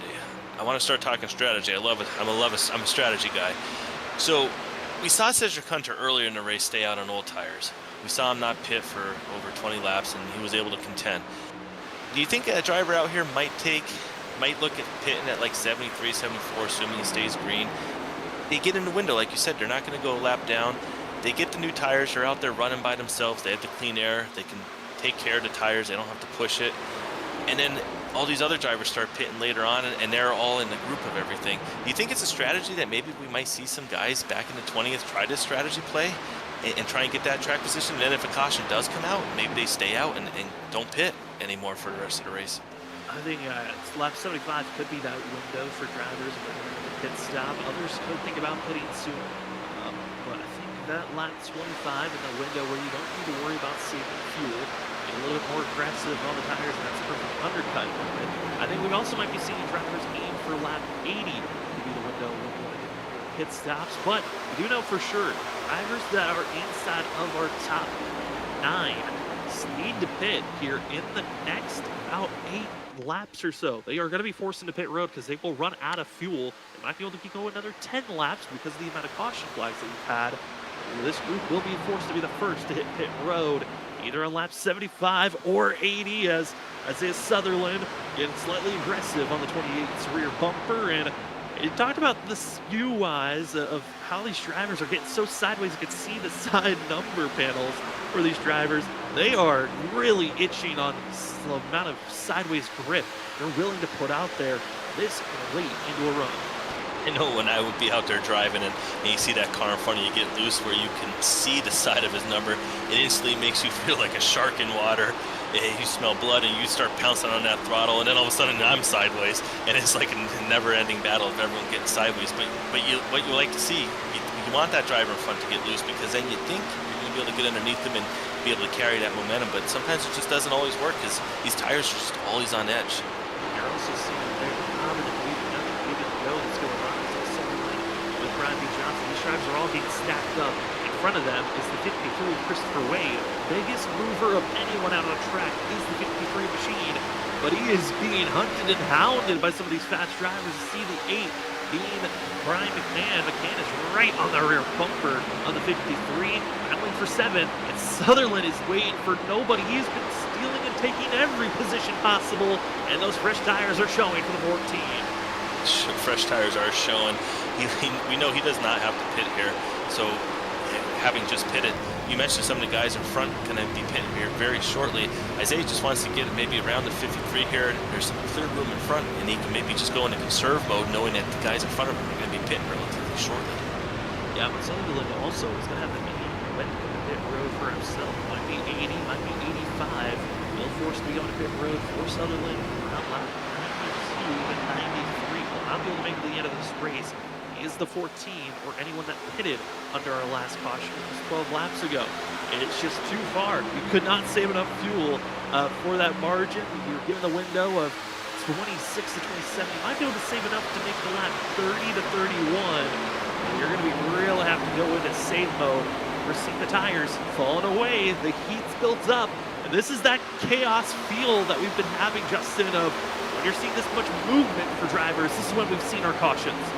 Yes, when we do start seeing these cautions, it seems like it's about every 7, 8, maybe 9 laps. I don't believe we've gotten a 10-lap run in yet, which makes you wonder, Sam, if drivers are starting to feel that out there, you think it was going to peel off maybe, expecting a caution, and then they could cycle to the front here, assuming everyone else ends up going back into the pits if we do get a caution here in the next 1 or 2 laps. Could be a strategy play. Well, it was the 77 that timed it perfectly the last time he decided to go into pit road under green, but he might be the driver that's in the chaos, as we're seeing 2 wide, almost 3 wide, a lot of bouncing and moving off the exit of the corner, and drivers are feeling that rear end kicking out more and more off the exit of the corner. It's tightening loose up, and these cars do not want to turn on the entry of the corner because of how flat, only 9 degrees of banking through each corner these drivers deal with. And they're turning so much, trying to get the car just to get around that 90-degree corner. Once it gets to the exit of the corner, the car just wants to snap. Maybe you didn't get the wheels straight fast enough, and drivers can find themselves in calamity. And right now, they are in chaos mode as we ride on board and seeing through the glass, the windshield of Brian Noel trying to hold steady as Ken Campbell just still trying to make sure he doesn't run into that 77 machine. Yeah, this gives us a great view of what the drivers are seeing. What we're seeing right now is they're not able to get to the bottom. They're not able to even get down to that white line. They're carrying so much speed into these corners. The tires are really old right now. They're just not able to have any of that drift, and yet they're still going into these corners at 200 miles an hour, having to get on the brakes, throw more heat into those tires. The tires just can't grip anymore. And other drivers starting to make some big moves. I know it's calamity zone right here, but also for the lead. Benjamin Nelson starting to show some moments, but Larry Yingling dives it down low into pit road for the 67. Yeah, Larry Yingling maybe using that strategy we talked about. He might feel that a wreck's going to be happening. He wants to just peel off, go get his fresh tires. And if it doesn't happen, he already got his tires. He's going to run faster laps than everyone. He's going to be able to get by people if we do stay green here, just by having that undercut. And that is a strategy call, because also his teammate from Ying Yang Racing, Ryan Kelly, into pit road as well, getting service done. From Snowy Desert Racing, it's the 74 of Nick Crawford. Won the fuel strategy race in Texas for the second race of the season. Well, here tonight, showing just pure speed, closing in ever so slightly, is Crawford on our leaders, as Benjamin Nelson and Ollie Fonseca continue to fight back and forth. They are trying to stay careful not to run each other over, but it might be strategy call time, because into pit road is Snowy Desert Racing as well as some others. Joshua Kanata following in suit, Cody Reed, and drivers coming in with the head of steam. Almost calamity there for Nick Crawford and Kanata. Josh Kanata using every ounce of speed, carrying it in there. What an incredible job. He got to slow down in time. We're seeing drivers start to hit pit road now. I love this play. 74 was showing great long run speed, and now he's going to have that undercut. He might come out with the lead next lap, Sam. And we saw drivers under our cautions sliding through their box. Well, now those tires are a lot more heated up. You easily can slide through your box if you're not careful. And looking at it, looking at the track 10, it is very cool. It is cooling off dramatically from where it was at the start of the race, where it was in the mid 80s. Now it's in the high 70s. That little bit of cool off speed is going to help for these tires on this short run they're about to go into. Well, different strategies, not waiting for an extra lap. Ollie Fonseca hits pit road immediately, not wanting to lose momentum to Benjamin Nelson. Yeah, doesn't want to risk losing, giving up that time, and drivers can probably run about a second and a half faster on those newer tires. And that second and a half could be the difference between having the lead and dropping back to third or fourth, and having that dirty air on the front of your car, which we know no driver wants dirty air on the front of your car. Absolutely not. As drivers, this is another zone where you got to be careful. Drivers are coming into pit road. They're going to have fresher tires, and those that are out on track deciding to wait a little bit longer, such as Isaiah Sutherland. That closing rate can be disastrous if drivers are not careful. Also, for Joshua Kanata, we saw that aggressive pit into pit road. Surprisingly enough, did not get caught speeding. That was a clean pit entry, and that could be a great move by the 16, because that aggressive entry point actually can gain you some time, and it did for the 16, allowing him to actually jump over Nick Crawford and many of others. And we just saw Isaiah Sutherland decide to come in and pit. Doesn't want to give up any more track time out there on track on the little bit slightly older tires. We know he was one of the drivers that did pit about 10, 12 laps ago, but he decides to come in here even before lap 80, and he's going to be able to make it there to the end now. All drivers pitting here will be able to make it to the end. They are in the window. All in the window, and those that have yet to pit also, they are not in the window. They need to come to pit road. Those drivers going to be inside of our top 8, or drivers that need to still come to pit road, top 9 currently. A pass for the lead, Cameron Sark, Kyle Heath still need to come to pit road. Same with Nick Alves, Caressel, Keeney, Corner, Sherwood Jr., Cedric Hunter, Ross Tatum, all still need to come to pit road. And you're seeing some of our fastest laps of the race being put down. You don't need to save your tires or your fuel. It's all go as Kyle Heath into pit road. It's all go now, as we see one of those top 9 now hit pit road, and now there's 8 cars that have yet to pit. But Sam, it could be the strategy play that they might stay out as long as they can, run it to fuel until there's no fuel left. Trouble for Kyle Heath. He was entering his box, locked up the rear end, and spun out, trying to get into his box. He's very much sideways, but able to get those tires up. A very odd way to enter pit road, but luckily he didn't lose too much time, but he is going to lose ground at least 3 to 4 seconds with that awkward pit stop. Yeah, 3 to 4 seconds in the pit when the guys are out there going 200 miles an hour is a lot of time out on track. It could be in multiple positions. Unfortunately, it could have been way worse. Luckily, it wasn't as bad as it could have been. He didn't spin it around and slide through the box and have to back up and do all that, which we've seen drivers be doing all night. But we're going to find out here, Sam, lap 79. He's still staying out. Cameron Sarton still leading. Nick Alves, second place, only 0.9 seconds behind him. Just a few seconds back. Just the second back are these drivers on top of one another. As Christopher Norris going to get himself back onto the lead lap. Again, one of his laps back is the 38, as he's currently in 33rd position, 4 laps down with that pass. As Sarton's going to do a little bit of bump drafting on top going into these corners. As Sherwood Jr. gets service done for the 71. 7 cars still needing to make their stop as we're coming up to 20 laps to go. Such a small number when you think about it, but a lot of time still out there on track, Justin. As Isaiah Sutherland puts down the fastest lap. Alves hits pit road. And these drivers are now starting to really turn some fast laps. We saw Joshua Kanata have one, and now Isaiah Sutherland. They don't need to save the tires anymore. They want to get all the track position they can, because if another caution does come out, we're assuming everyone's going to want to come back in and bolt on another set of tires, because some of these drivers already ran 4 or 5 laps, and some of them haven't pitted yet. So this is the strategy play we were talking about.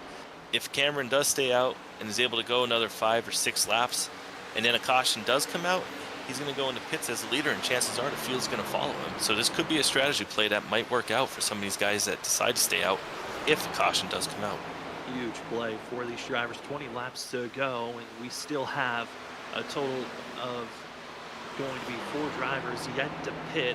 Ross Tatum, as well as our top 3, being Joshua Corner, Nicholas Gressel, and Cameron Sarton. Sarton looks to be going into pit road for the 99, but a tough one for himself. And Nicholas Gressel going to be sending it down into turn number 1. Leading a lap is the 45, who's been just inside of our top 15 for the majority of the night, just staying out of trouble. It's been a good run for the 45, and if a caution flag would come out, it would be such a saving grace for the 45 to maybe go for one of his best finishes of the season. And also, driver that's running in second place, Joshua Corner. We haven't really talked about the 22.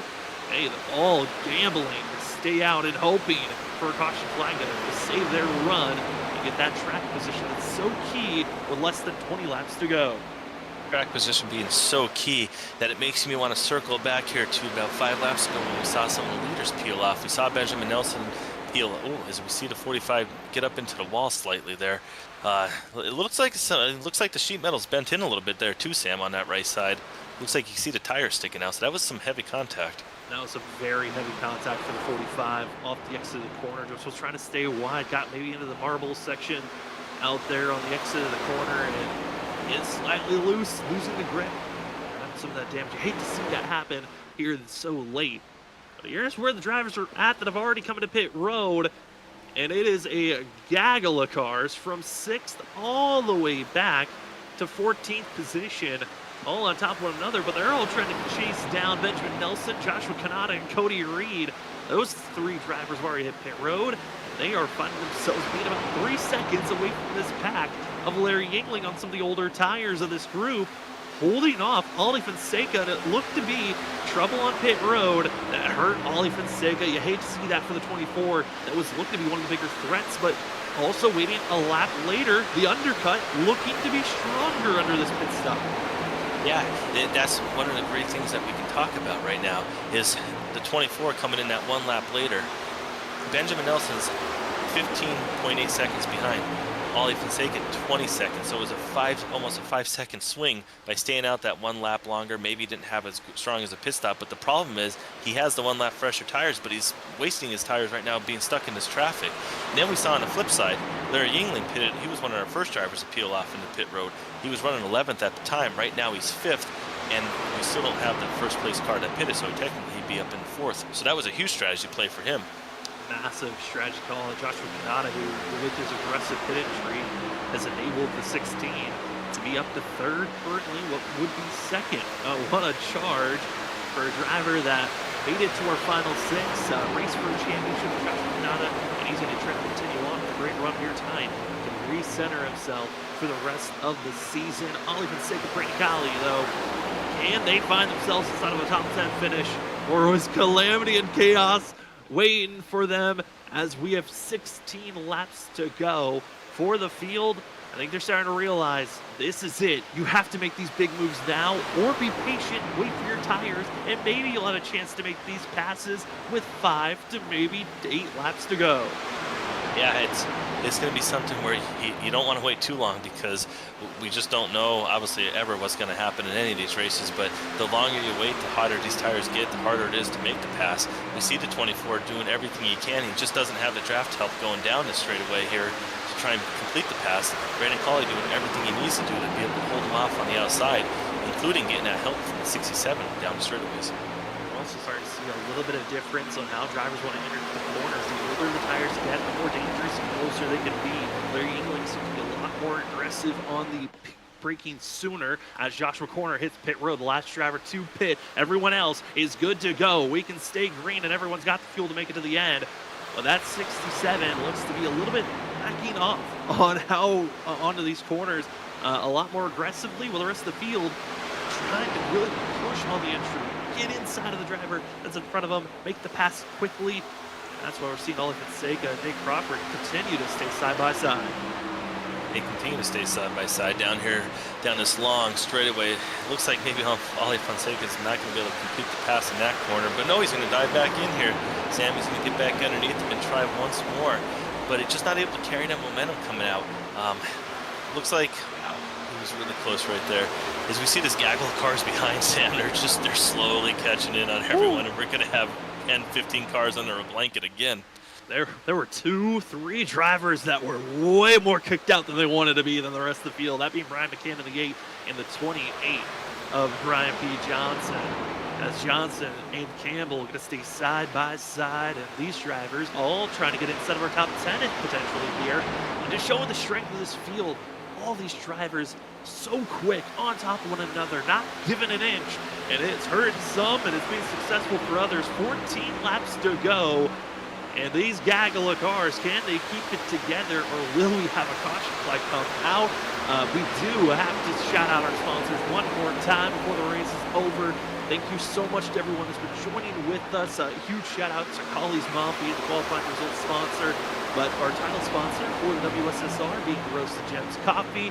Go remember to start your day off right. Get your coffee and get prepared for the week with Roasted Gems. Plenty of different brews and blends to try out. Go to roastedgems.com and use the promo code WSSR for 5% off.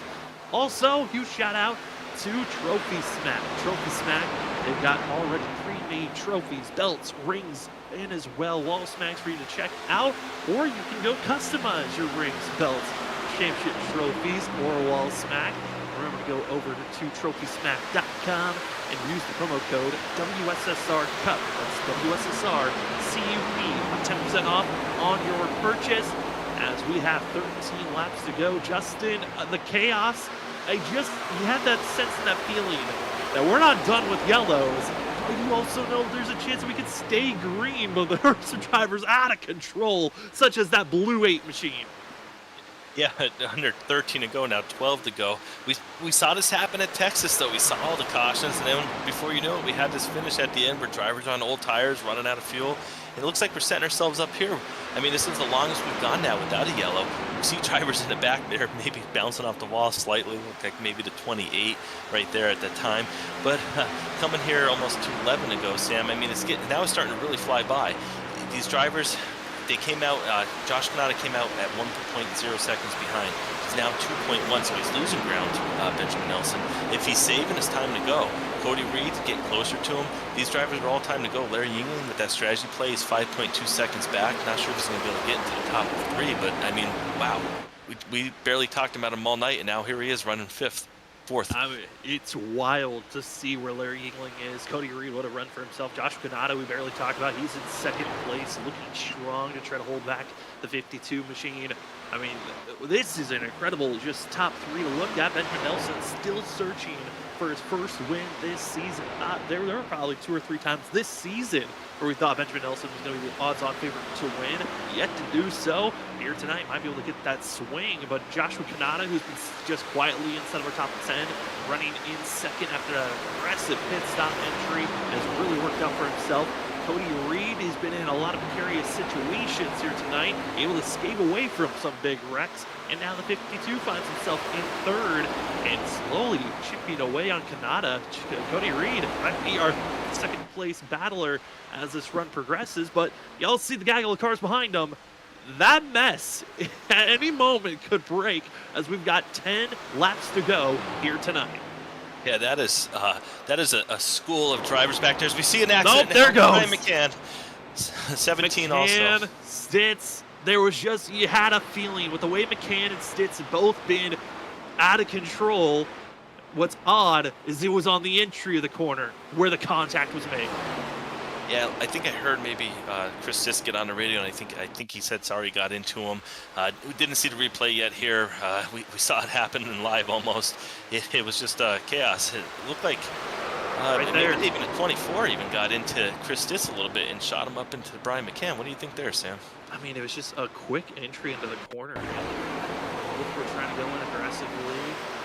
I think there was contact between Stitz and Ollie initially on the entry of the corner, but then we're going to be seeing here, it goes wide, doesn't kind of feel like the trap's there. There's going to be a bump that happens right before they turn into the corner. That's going to be where Ollie and Stitz make contact and then just running into the 8. Too many drivers in the line, trying to back off, get each other space, and when you're that furthest on back driver, you got to back off almost double what the driver in front of you does, and not able to react in time. Instead, with 10 laps to go, we find ourselves into a caution, and I was just about to bring it up. For the last 2 times that we have been here at Indianapolis, we've had to use overtime attempts, but we might have to use them once again here this evening. Yeah, we have up to 3 attempts at green white checkers, and who knows, we might be using all 3 of them or maybe none. Seeing if this race does get back to green here, we'll find out very shortly. But Sam, it's time for pit stops to come up. I mean, you hate to give up the lead if you're Benjamin Nelson, but you also don't want to be out there on old tires if everyone else comes in and gets them. But I would have to imagine some guys we saw earlier in the run, the track's cooling down like you mentioned, will some of them stay out? I think it's going to be split here. Here we go. Pit road stops. If anyone would think about staying out, it might be some of the drivers deeper in the field. Take that back. It is a major split. Benjamin Nelson into pit road. And there we go. The aggressive switch up. And I like this call from the 79. It's everyone else that followed him that really helps this decision for Benjamin Nelson. Yeah, he switched it right at the end. We saw Kanata come in who was behind him. He decided to get the tires. Wow, what a call right there. I mean, I like it like you said too, because enough drivers stayed out. You always find out about 20 seconds after you make that decision if enough drivers stayed out, and then you feel good, or if not, you start regretting it. But I like it. I think he's going to be in a good position here. I think there was maybe 1 or 2 drivers that I was thinking, okay, they should stay out just because of the time that they came into pit road, that being Joshua Corner, Ben Keeney, and Nick Alves. Those drivers made sense to stay out because of the time that they came into pit road was so late compared to the rest of the field. But Benjamin Nelson, Brandon Golly, Isaiah Sutherland, aggressive decisions to stay out, and I love the call, especially if you look at the rest of the field. They went gutsy as well. Nick Crawford decided to come into pit road, getting some service done for the 74, but it's when it gets interesting behind the 74. Ollie Fonseca, Brian Kelly, Larry Yingling, 2 tires were called for those drivers as well. 2 tires for Dakota Moniz. Rest of the field, 4 tires and fuel. Wow, I mean, we really have multiple strategies here. My favorite is still going to be Benjamin Nelson. I like the fact that he's out there. I know the tires are older, but the track is getting cooler. Right now they're running nice and slow, so he's able to cool down these tires. I think he's going to be in a really good position here, Sam. I love it as well, and really these drivers taking that gutsy call. How is it going to work out for themselves? We'll have to find out and see on this restart. I know that the field is thinking, okay, let's stay out of trouble the best that we can. But I'm curious on the mindset for our leader, see how he's feeling. Let's see if we can queue up our leader right before this restart and see how Benjamin Nelson is feeling as we pull in our leader currently. 79, Benjamin Nelson, and Sam and Justin up in the booth. You got us? Yeah. Well, Ben, you went with the gutsy call, staying out. What is the confidence level with this decision? It's not high, but as the leader, I didn't really have a choice. I kind of had to keep my track position because whatever I did, they were going to do the opposite. So Yeah. Yeah, Benjamin, it's Justin up here in the booth. I love your call. I think enough drivers stayed out. You've shown speed all night. I know you're going to have a little bit older tires, but we have all the confidence in the world that you're going to be able to hammer down. And you saw these restarts all night. You've been showing us how good you've been. So keep doing what you need to do, and best of luck. Thank you. Well, Ben, we'll send you back to your team. Good luck on this restart, and hopefully we talk to you at the end of the night. Appreciate it. As we send Ben back, going to be a crazy launch here for the 79, mainly because he is on 18-lap older tires, same for Brandon Conley, who's in second. This front row on some very old tires. Isaiah Sutherland going to be on 17-lap old tires, 14-lap old tires for Nick Alves and Ben Keeney. And Joshua Corner going to be on 9-lap old tires. Corner's on that spot where we saw Cedric Hunter and others that were staying out on old tires, where they were in that comfortable zone. Everyone else in the unknown. How bad are those tires? Are the fresh rubber going to make their way through the field? It's time to find out. With less than 10 laps to go, it's going to be 6 when we go green. It's the Kiss the Bricks 250 presented by Lids, and they're wrecking already. Calamity strikes. Whoa, no, another restart wreck. Another major wreck. We're seeing a 74-16. Ollie Fonseca, our pole sitter, went from leading the race late in the air to now being in the accident. Oh no, Sam, drivers everywhere. Ryan Kelly also damaged. It just was drivers not taking off, some slight miss shifts, and the big thing you gotta watch out here, it's gonna be the third driver on the inside. That's Ben Keeney. Checks up, gets bumped by Nick Crawford, and the rest of the field just piles in late. And now it's gonna be James Heater as well as Cedric Hunter required damage for both of them. And the thing about that, Sam, is there was a lot of these drivers that had the Ford fresh tires back there. So for our leaders that stayed out, I mean, a couple laps are gonna run off here, but they're also eliminating some of the guys that were on new tires just via this accident. You see there's the contact between Nick Crawford, Keeney, and then goes into Ollie Fonseca that comes crashing down. And Kyle Heach is nowhere to go for 31. He just sees smoke, locking up the tires, slams into the rear end, and for the field, they now have to recenter up. All those drivers that took that chance of getting 4 tires and fuel now going to be having to come into pit road. If you got another set, maybe use it, get some damage repair, and hope that you can salvage something. And like I said, we're still waiting on drivers to do a lap. They were waiting on the pace car to get by before they could start pacing again. And I believe at the timing of this, the timing of this yellow coming out, with how many laps were left in this race, there's a chance we could either have 3 laps to go, or it's going to be inside the regulation, green, white, checkered with 2 laps to go on this next restart. It's going to be close. We're going to keep our eye on that pace car, because if it gets extended, we could be already going into overtime. I believe, though, we should have it inside the regulation, green, white, checkered. Yeah, it's going to be really close here. We are under 5 to go, but like you said, they did have that extra lap there, just trying to get caught up with the pace car. It just gives these drivers a little bit of breathing room right here so they can focus on what they need to do.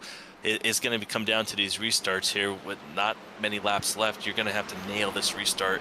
Brandon Colley, if we could talk to him right now, I'm sure he's going to be telling us that he's going to do everything he can possibly do to stay onto that outside corner of Benjamin Nelson, just so he's able to side draft him, slow him down, and then maybe have the outside lane coming out down the straightaway and get that draft from the people behind him.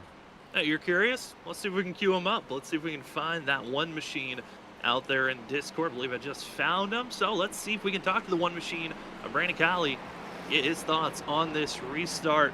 Brandon, it's Sam and Justin up at the booth. You got us? Hey guys, how's it going? It's going pretty well for us. It's been entertaining to watch how this race has been going, but man, how are you feeling? I know that restart was pretty chaotic behind you in your mirrors, but how are you feeling for this next restart? I feel like, assuming if Ben gives me the outside again, if I can get a good restart and maybe stay even with this door, if I can just hang his outside into 1, I'm gonna win. But we got to get that done first. Brandon, it's Justin up here. We got all the confidence in the world that you're going to be able to put that show on for us. I wanted to talk to you just for that aspect.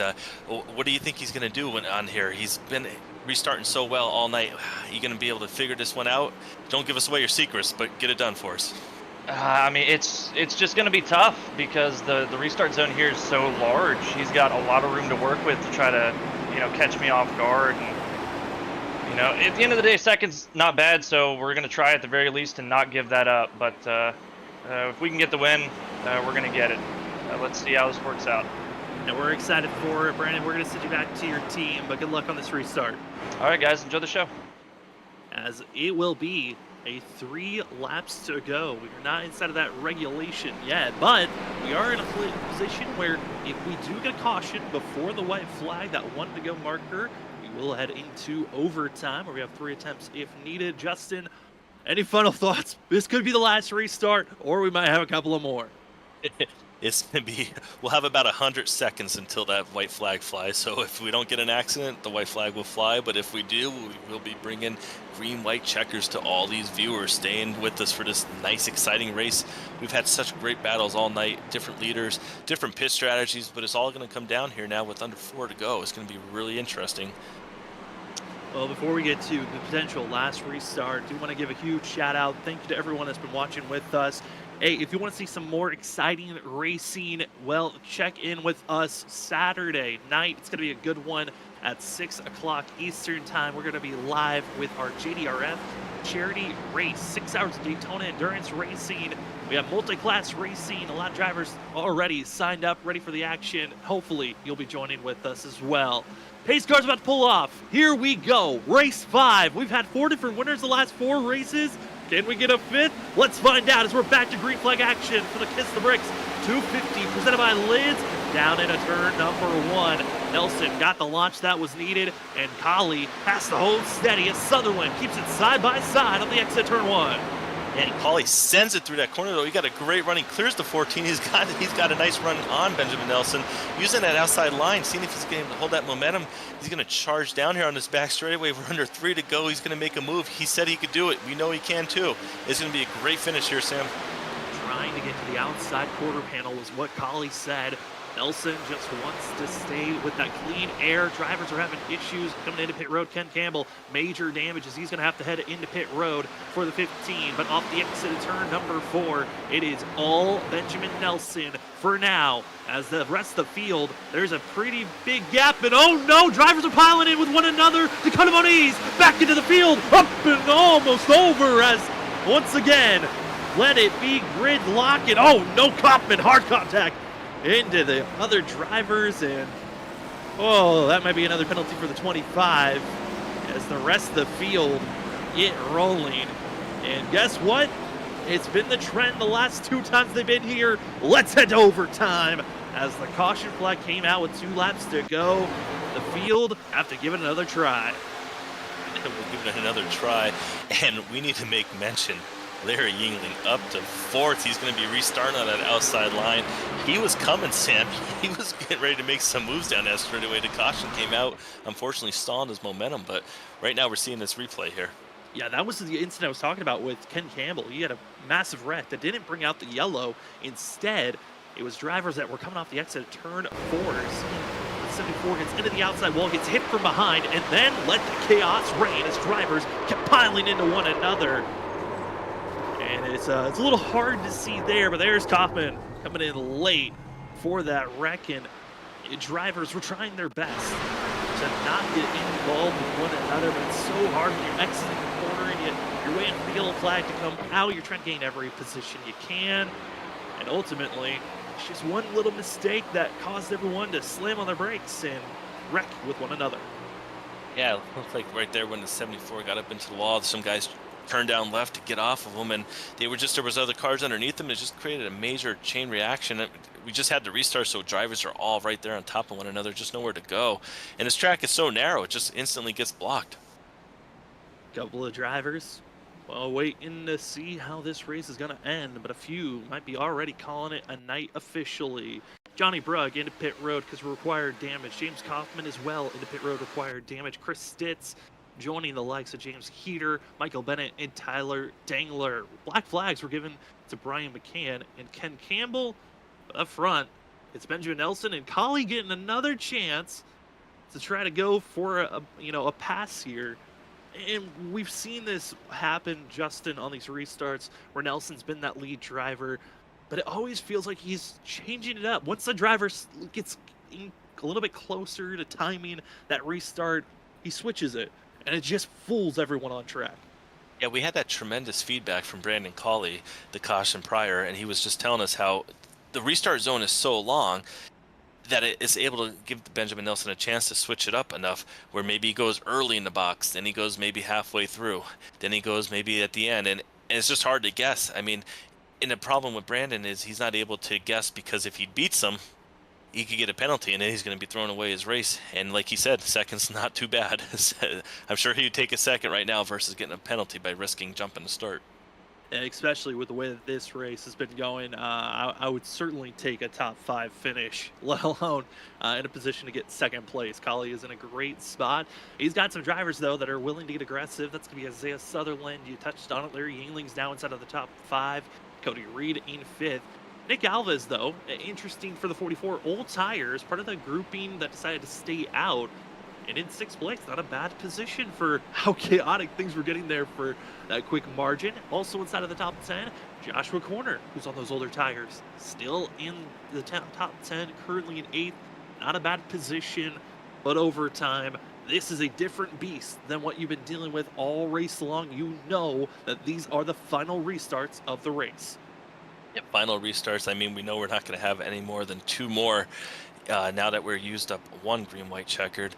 So it's getting down to it where you're running out of chances here on these restarts. That's why we're going to see the chaos unfold.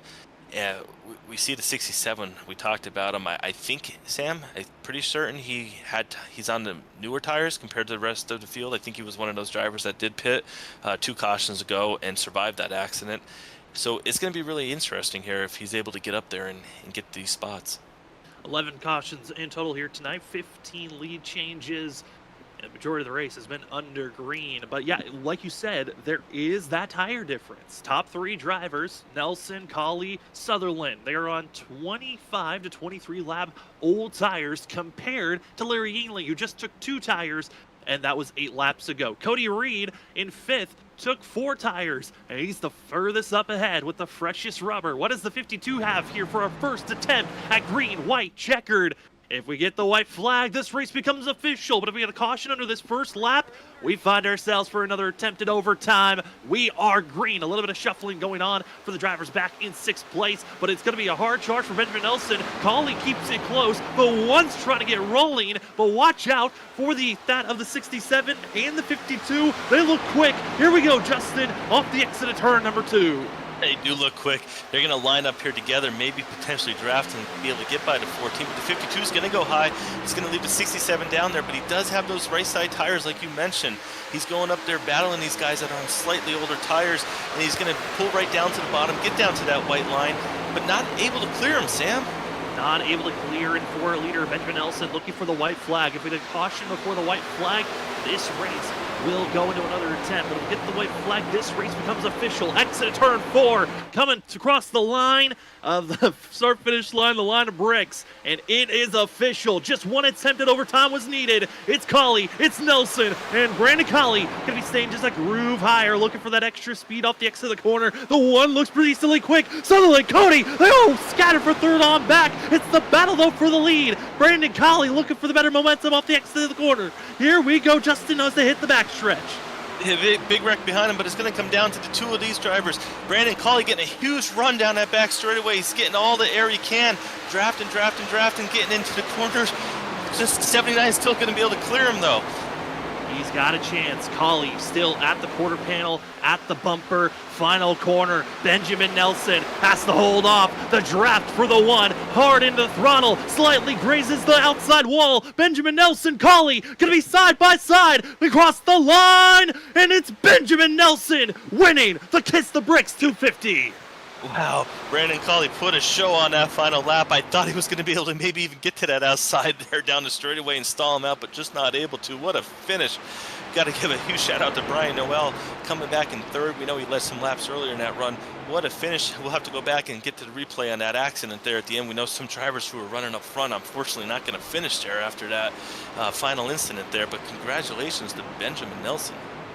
Nelson with the win. Colley 2nd, and taking 3rd, sneaking it away, it's Brian Noel, as drivers are, again, some frustrations out as You're seeing those are trying to give celebrational bumps to our winner, getting ran over by one another. As Benjamin Nelson is going to enjoy this one. 5th driver to win out of 5 races. Incredible to see these drivers that were rolling, and the battle for 3rd really started to heat up on who was going to get that run. And Isaiah Sutherland, as well as Larry Yingling, just off the exit of the corner, were getting on top of one another. Cody Reed was there as well, and I think this might have been the changing factor. When Cody Reed decided to stay in line, that's kind of what set the stage for our front 2 to pull away. Yeah, and we're seeing this replay right here about to see what happens. I think it's the next, we're going to go through one more corner here in a minute. We're going to see that replay. But yeah, just unfortunately, just that kind of hurt the 52 there. Just knocked him out of position. And it looks like this is right here. It's going to be this one right here, Sam. This corner here. They go down into turn number 1. You're seeing Larry Yingling throw it down there. Cody Reed to the outside groove, and they're almost contact, and Sutherland just gassing too much into the outside wall, and Cody Reed just nowhere to go for the 52 as he gets bounced around. And then it allowed Brian Noel and Brian P. Johnson to go attack mode for the drivers for 3rd, but ultimately this was the move that held back Brandon Colley, and Colley gave it his all down into turn number 3. He was trying to figure out the better exit of the corner. I think he was slowly figuring out on where he needed to place himself. Maybe another lap could have put Colley in a chance to make a pass for this lead position. He gave it all, but that little scrape to the outside wall, I think that's what cost him on the momentum. But man, he gave it his best opportunity for a win there and earned by checkered chance, especially with the advantage Benjamin Nelson had being the lead driver on that restart. Yeah, he did such a great job, Brandon Colley, just hanging on that outside, going through the corners. He was about a half a lane higher, but he carried so much momentum down the straightaway that he really put a show on that back straightaway. He had a tremendous draft, and unfortunately, you just get to the end of the corner, and you still got to turn, and then you have that dirty air to deal with. But wow, what a finish. What a finish. Benjamin Nelson already put some burnouts down. He got to enjoy himself when we were looking at those replays of the finish. Congratulations to the 79 machine of Benjamin Nelson. We will be back. When we come back, we will talk to the 79 of Benjamin Nelson, Brandon Colley, as well as 3rd place finisher of Brian Noel, and a spotlight driver right after this for the post-race show.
Welcome, ladies and gentlemen, to the first post-race show of 2024, and your victor here tonight for the WSSR Roasted Gems Cup Series, Kiss the Bricks 250, presented by Lids, goes to Benjamin Nelson. Nelson had a spectacular run there late, and it helps when you've got some great restarts to pack onto it. Ben, it's Sam and Justin up at the booth. Congratulations on this win, man. How does it feel to finally get the victory? And it took you 5 races to finally get there.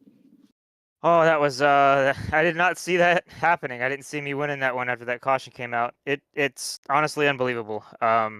I think I had it pretty well in the bag before the caution. That one that came out about 8 to go or so.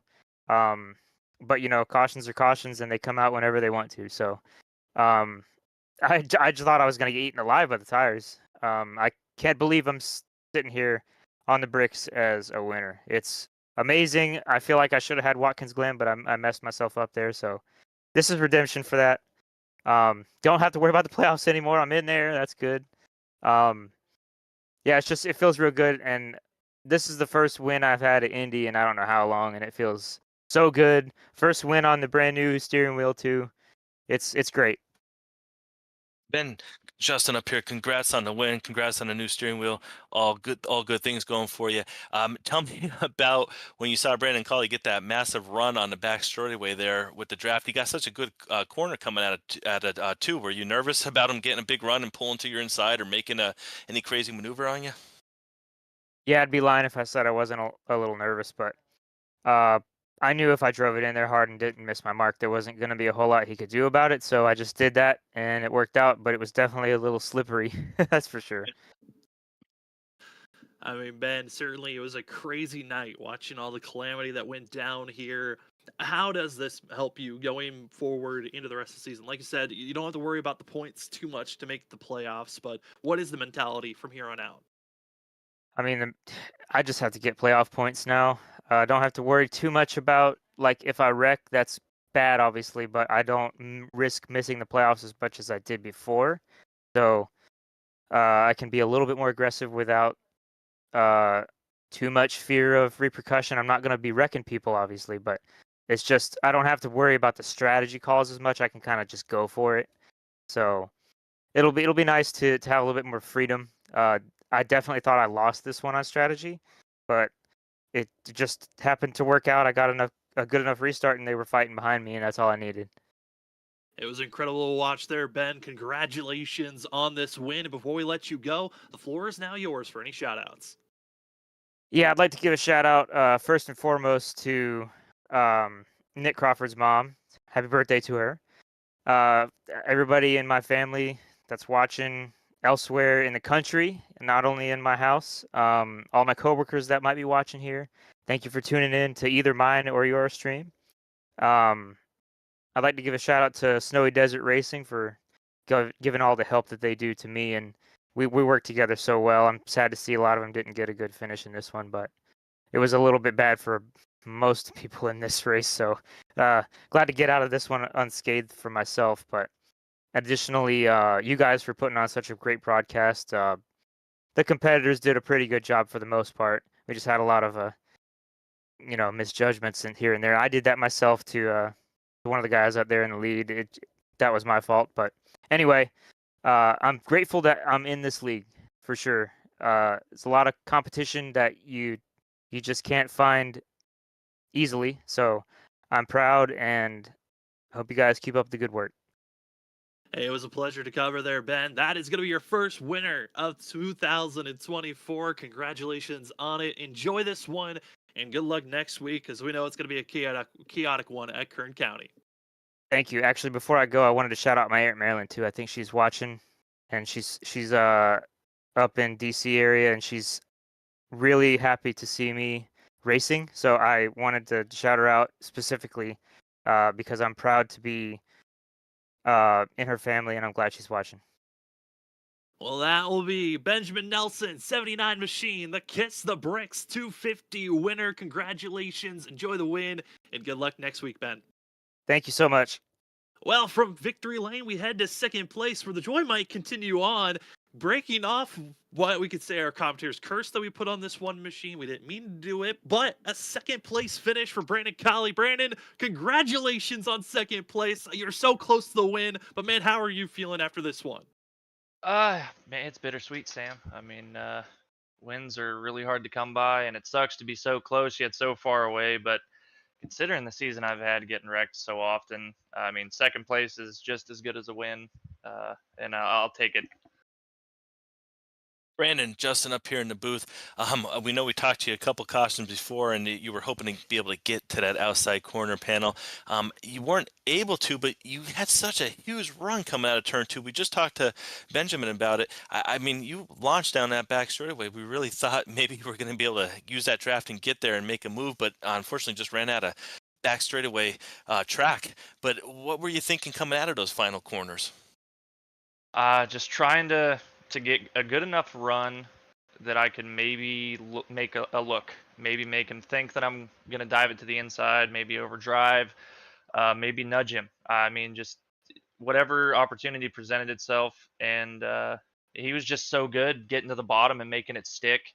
That even though I was getting the runs off the top, which was really the dominant line the whole night, he just gapped me so much for the center of the corner that even with the run, I just couldn't ever really get there. Um, I don't know. I mean, he did everything right, and that's just Ben. He's just that good. Didn't really make any of those mistakes that I needed from him. It ultimately came down to just not being able to time those restarts like I needed to. That really solidified it for him. I mean, still, Brandon, an incredible run for yourself. What can you take away from this race that you think you can carry forward to the rest of the season? Some confidence, mainly. I've been really beat up pretty much this whole season. I think I've got one race, and I think that was Texas, of all places, that I managed a decent finish, and even that wasn't the top 10. I just managed to not get wrecked. So to come out not getting wrecked, and I mean, a lot of them happened around me tonight, with a second place of all things, I feel pretty good about that. So we'll get some confidence going forward here. Hopefully, stay out of the wrecks, keep the trend going, and build some momentum, gain some much needed points. Well, Brandon, still an amazing day for yourself. We hope that this momentum carries forward. And before we let you go, the floor is now yours for any shoutouts. First, I mean, I got to thank you guys at Freaky Fast, broadcasting these races, good and bad. So we've had some stinkers here the last couple weeks, but appreciate you guys doing what you do for us every week. I got to thank my teammates, Category 5 Esports. They've kind of been laughing with me about how bad my luck's been, but also kind of keeping my head in it and reminding me that I can be good, and it's not really anything with my skills that are keeping me from getting good finishes. And I got to thank my teammates here in the league at BKM. I mean, best points finish we've had this season, so pretty happy about that for the team standings. Also got to thank my mom and my stepdad, always out there cheering for me, watching every week. Mom's checking in before the race, asking me how I'm feeling every week, and giving me some pep talks and stuff. So I appreciate that. Well, we know she's always in the chat rooting for you, and she can be proud of a race like you had tonight. Congratulations, Brandon, on this second place finish, and good luck next week. All right, thank you guys. That's going to be the one machine of Brandon Colley coming away with a second place finish as we head down to third. Driver that kind of snuck away with the third place finish there late. We got the 77 of Brian Noel. Brian, I mean, with the way that this race started, all the calamity around you, man, how are you feeling coming away with a top 3 finish? It was certainly unexpected after being in the inside wall earlier in the race and having some damage, but I got a little bit lucky on the damage aspect. We only had like 30 seconds of damage, so we were able to get that fixed over a couple pit stops, and then there was just something about the outside line that I was able to find and get it to work with the car and the driving style. But it was crazy. Honestly, I think I would have finished up front regardless of the accident. I felt really confident based on my strategy and just based how the general feel of the track and how my car was handling. So, I mean, I'm happy that I finished third, but I think with the goals I've been trying to set for myself to improve, I'm just happy I finished third, I guess. Brian, Justin up here. We're also happy for you finishing third. We saw you get Thank out there you. and lead some laps, which was really exciting for you. And you did it with that damage on the front of the car. I know you said you got most of that fixed, but how do you think that everything could have been different if you didn't have that nose damage when you were leading out there? It seemed like your car was pretty fast, even with that little bit of damage hurting you. Yeah, I think I would have been able to hang out there for a little bit longer. I mean, I still have to work on my tire saving. It's because I was getting down to like the 60s after 20 laps on the right front, which is no bueno for this type of car. So I would have lost. I feel like I would have lost the lead eventually, but I think judging by how the car worked on the outside, I would have been able to make some overtakes. And if there was one, I think if there was one more caution, like coming to the white flag, I would have had maybe a better shot at the win. I don't want to get too ahead of myself, but I definitely was liking my chances right at the end on those fresh tires. Absolutely. I mean, Brian, we saw last season that you are someone that can be a threat to watch out up front. I know next week's going to be a tough track. We're heading to Kern County. Have you practiced there? What's your confidence going to that short track? Honestly, I haven't bought Kern County yet, so that'll be interesting. So I'll have to really start to work on that. But I mean, it's a short track in this league, and if history's to go by, to go by, I think qualifying is going to be really important. Not so much the race pace, simply because of the amount of cautions that might occur. So I'll definitely have to work on the single lap pace. I think a lot of people are in the similar boat as you of just getting the track for this week. But good luck, Brian, on next week. Congratulations on your best finish this season. And before we officially let you go, the floor is now yours for any shout outs. First off, I'd like to thank Roasted Gems Coffee and Coastal Tinting down in Georgia, and also Simrap Market. And if you want some delicious Roasted Gems coffee, you can go on their website, use promo code Lucky Ducks, all lowercase, no spaces, for 15% off. And I'd also like to thank my mom, my dad, my girlfriend, my dog for staying up and watching, because they're pretty much my main motivators. If I have a bad day, they help kind of get me out of the gutter. So couldn't really do this without them. It's always great to have that support system. Congratulations on third, Brian, and good luck next week because I think everyone's going to need it. Yes, thank you. Well, that's going to be your third place finisher. Going to be the 77 of Brian Noel. As we go back to stay inside of the top five, we head down to the 31 machine, finishing fifth. One of our biggest movers of the night. We're going to make this a little quick. We have Kyle Heath with us. Kyle, congratulations on a fifth place finish. Man, how are you feeling? Because from our point of view, it looked like that was a handful of a race car all night long. Yeah, it was the whole race was calamity, basically. I went from the front to the back, from the front to the back so many times, and finally finished up front, which was a good thing tonight. Al, great job. You started 25th, finished fifth. Awesome job. Next week, Kern Raceway. Have you downloaded it? Have you practiced it? And you think it's going to be as many cautions as we had tonight? No, I have not downloaded it. I don't even think I don't even think I can even buy it at track right now. I'm still trying to catch up off Christmas time. Be honest with you. But Yes. as with it being a short track, kind of nervous about the league itself, with the last two races being a caution fest. So, and more than likely, that's probably going to be another caution fest unless something happens or changes. And we're crossing our fingers and hoping that it might not be as bad as we saw at New Hampshire. But Kyle, rest of the season, after we get by Kern County, how are you feeling about the rest of the season and your points of trying to go for a playoff push? Oh, I'm feeling pretty good. I mean, I had a good finish at Watkins Glen. I was real nervous about that track. Um, I don't race these cars much, so the more I race them, the better I get, and especially with some of these fast guys in this league, that's for sure. Well, we're excited to have you here racing with these guys. The points just got updated. You are tied with seventh in points. Also, one of the Wow. biggest movers of points after today's race. So, congratulations on that. And before we let you go officially, the floor is now yours for any shout-outs you'd like to give. Yeah, give a big shout out to the league for allowing me to come in here. Had a member help make my way coming here for this season.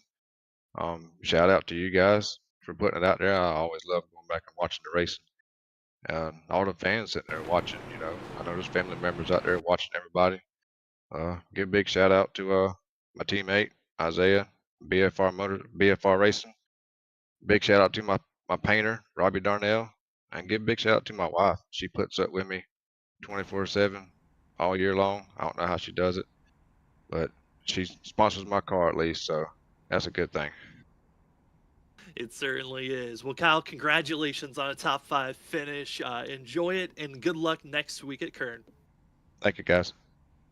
Well, that is going to be our interviews here this evening, as the drivers really put on a crazy show at moments. It got a little bit out of hand at times, but ultimately the winner here tonight in overtime attempt number 1 goes to 79 of Benjamin Nelson. As we take a look at our unofficial results here this evening, 5 races in the book, 5 different winners, as well as 5 different pole sitters. It has been a showing pretty similar to what we had last season, where drivers were able to show this competition that anyone has a chance to take the pole and has a chance to find themselves in a victory lane, as last season's champion gets the win. Colley comes away second. Good win for Brandon. Good second place finish for Brandon Colley. Practically feels like a win for himself. Brian Noel going to get his best finish of the season so far in 3rd. 4th goes to Brian P. Johnson. Kyle Heath going to be in 5th. Nick Alvis as well, another best finish for a driver in 6th. Isaiah Sutherland falling down to 7th. 8th is where we find Larry Gingling. Joshua Corner, another driver, one of their better finishes of the season in 9th. And finishing out our top 10, it's Nicholas Caressel, who comes away in that 10th place position for the 45. And look at the rest of the drivers. I mean, it's kind of hit or miss on where drivers were, Justin, because only the top 22 drivers were able to stay on the lead lap. Then the rest of the field, they were part of the calamity of our many of wide ranges of cautions and wrecks that happened here tonight. Yeah, we saw our last week's winner finish there back in 17th. We saw Johnny Brugg. We know he had that connection issue. He had ended up finishing 27th. Brian McCanny, I know he was in an early accident, but then he came back, and then towards the end he got another accident. And just one of those races where it just didn't work out for certain drivers. It can't work out for everyone every week. Mason Cassidy, he was running really good and ended up 34th. We saw what happened to him live when we were watching. And Michael Bennett rolling off in 40th. A tough night for Bennett and Tyler Dangler, part of our first caution of the day. But here is our schedule. We have luckily been able to have Monday nights back. Just about to got announced a few weeks ago of having the ISRC Truck Series. They were on hiatus for a quick second. The admins talked. They added some more drivers, and they are excited to be coming back in February. Tuesday, it's crazy to look at. We're booked now on Tuesday nights. Crazy to see how we went from, hey, we're looking for races to broadcast to we're full. Wednesday nights, we know, is here for WSSR in the middle of the season, and Thursday nights, get ready for it. Doghouse Cup Series Open Setup League. Excited to give you the coverage for Doghouse. That starts in just a few weeks. Exciting schedule in as well. On top of that, this week, also have our charity event, the Juvenile Diabetes Research Foundation charity race. It is our 2nd endurance race we're doing this event. Excited for it. I know some of our booth members are going to be out there racing, as well as we're going to be having people circling around. 6 hours of racing, it's a lot.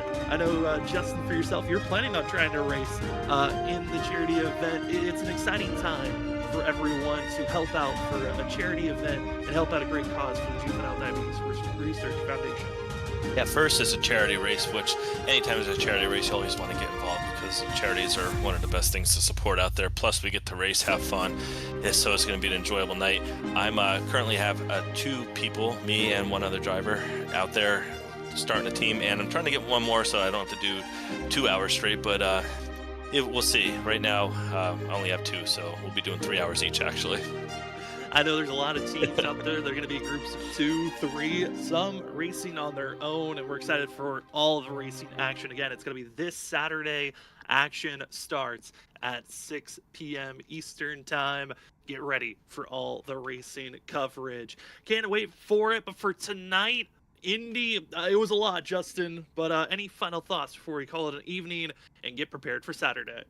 Yeah, Sam, well, I'm glad I came down here tonight because I know we're doing the 6 hours on Saturday, and tonight we did the about 3 hours, it felt like, so I got a little half of that race. It seemed like it was a long race tonight, but it was one of the really exciting races to watch. I know we had a lot of cautions. The cautions last forever over on this track, being so big.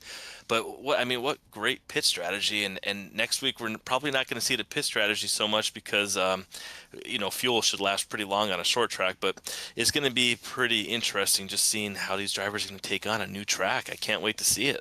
I mean, a new track for the drivers, a new track for us up here at Freaky Fast Broadcast. We've never covered Kern County Raceway Park, but it's going to be a fun one. I know I just bought it a few days ago. Robert just said he just bought it. A lot of the drivers, they're going to have to buy it.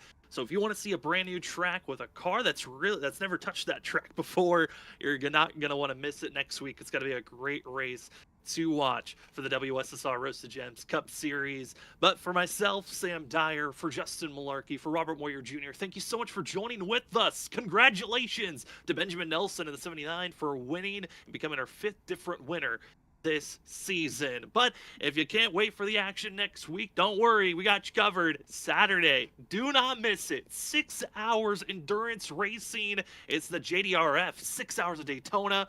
Don't want to miss out. Cannot wait to see those that help donate. Share the link. Drivers that are out there on track. It's going to be a great event that you do not want to miss out. And we will see you then for our next Freaky Fast broadcast.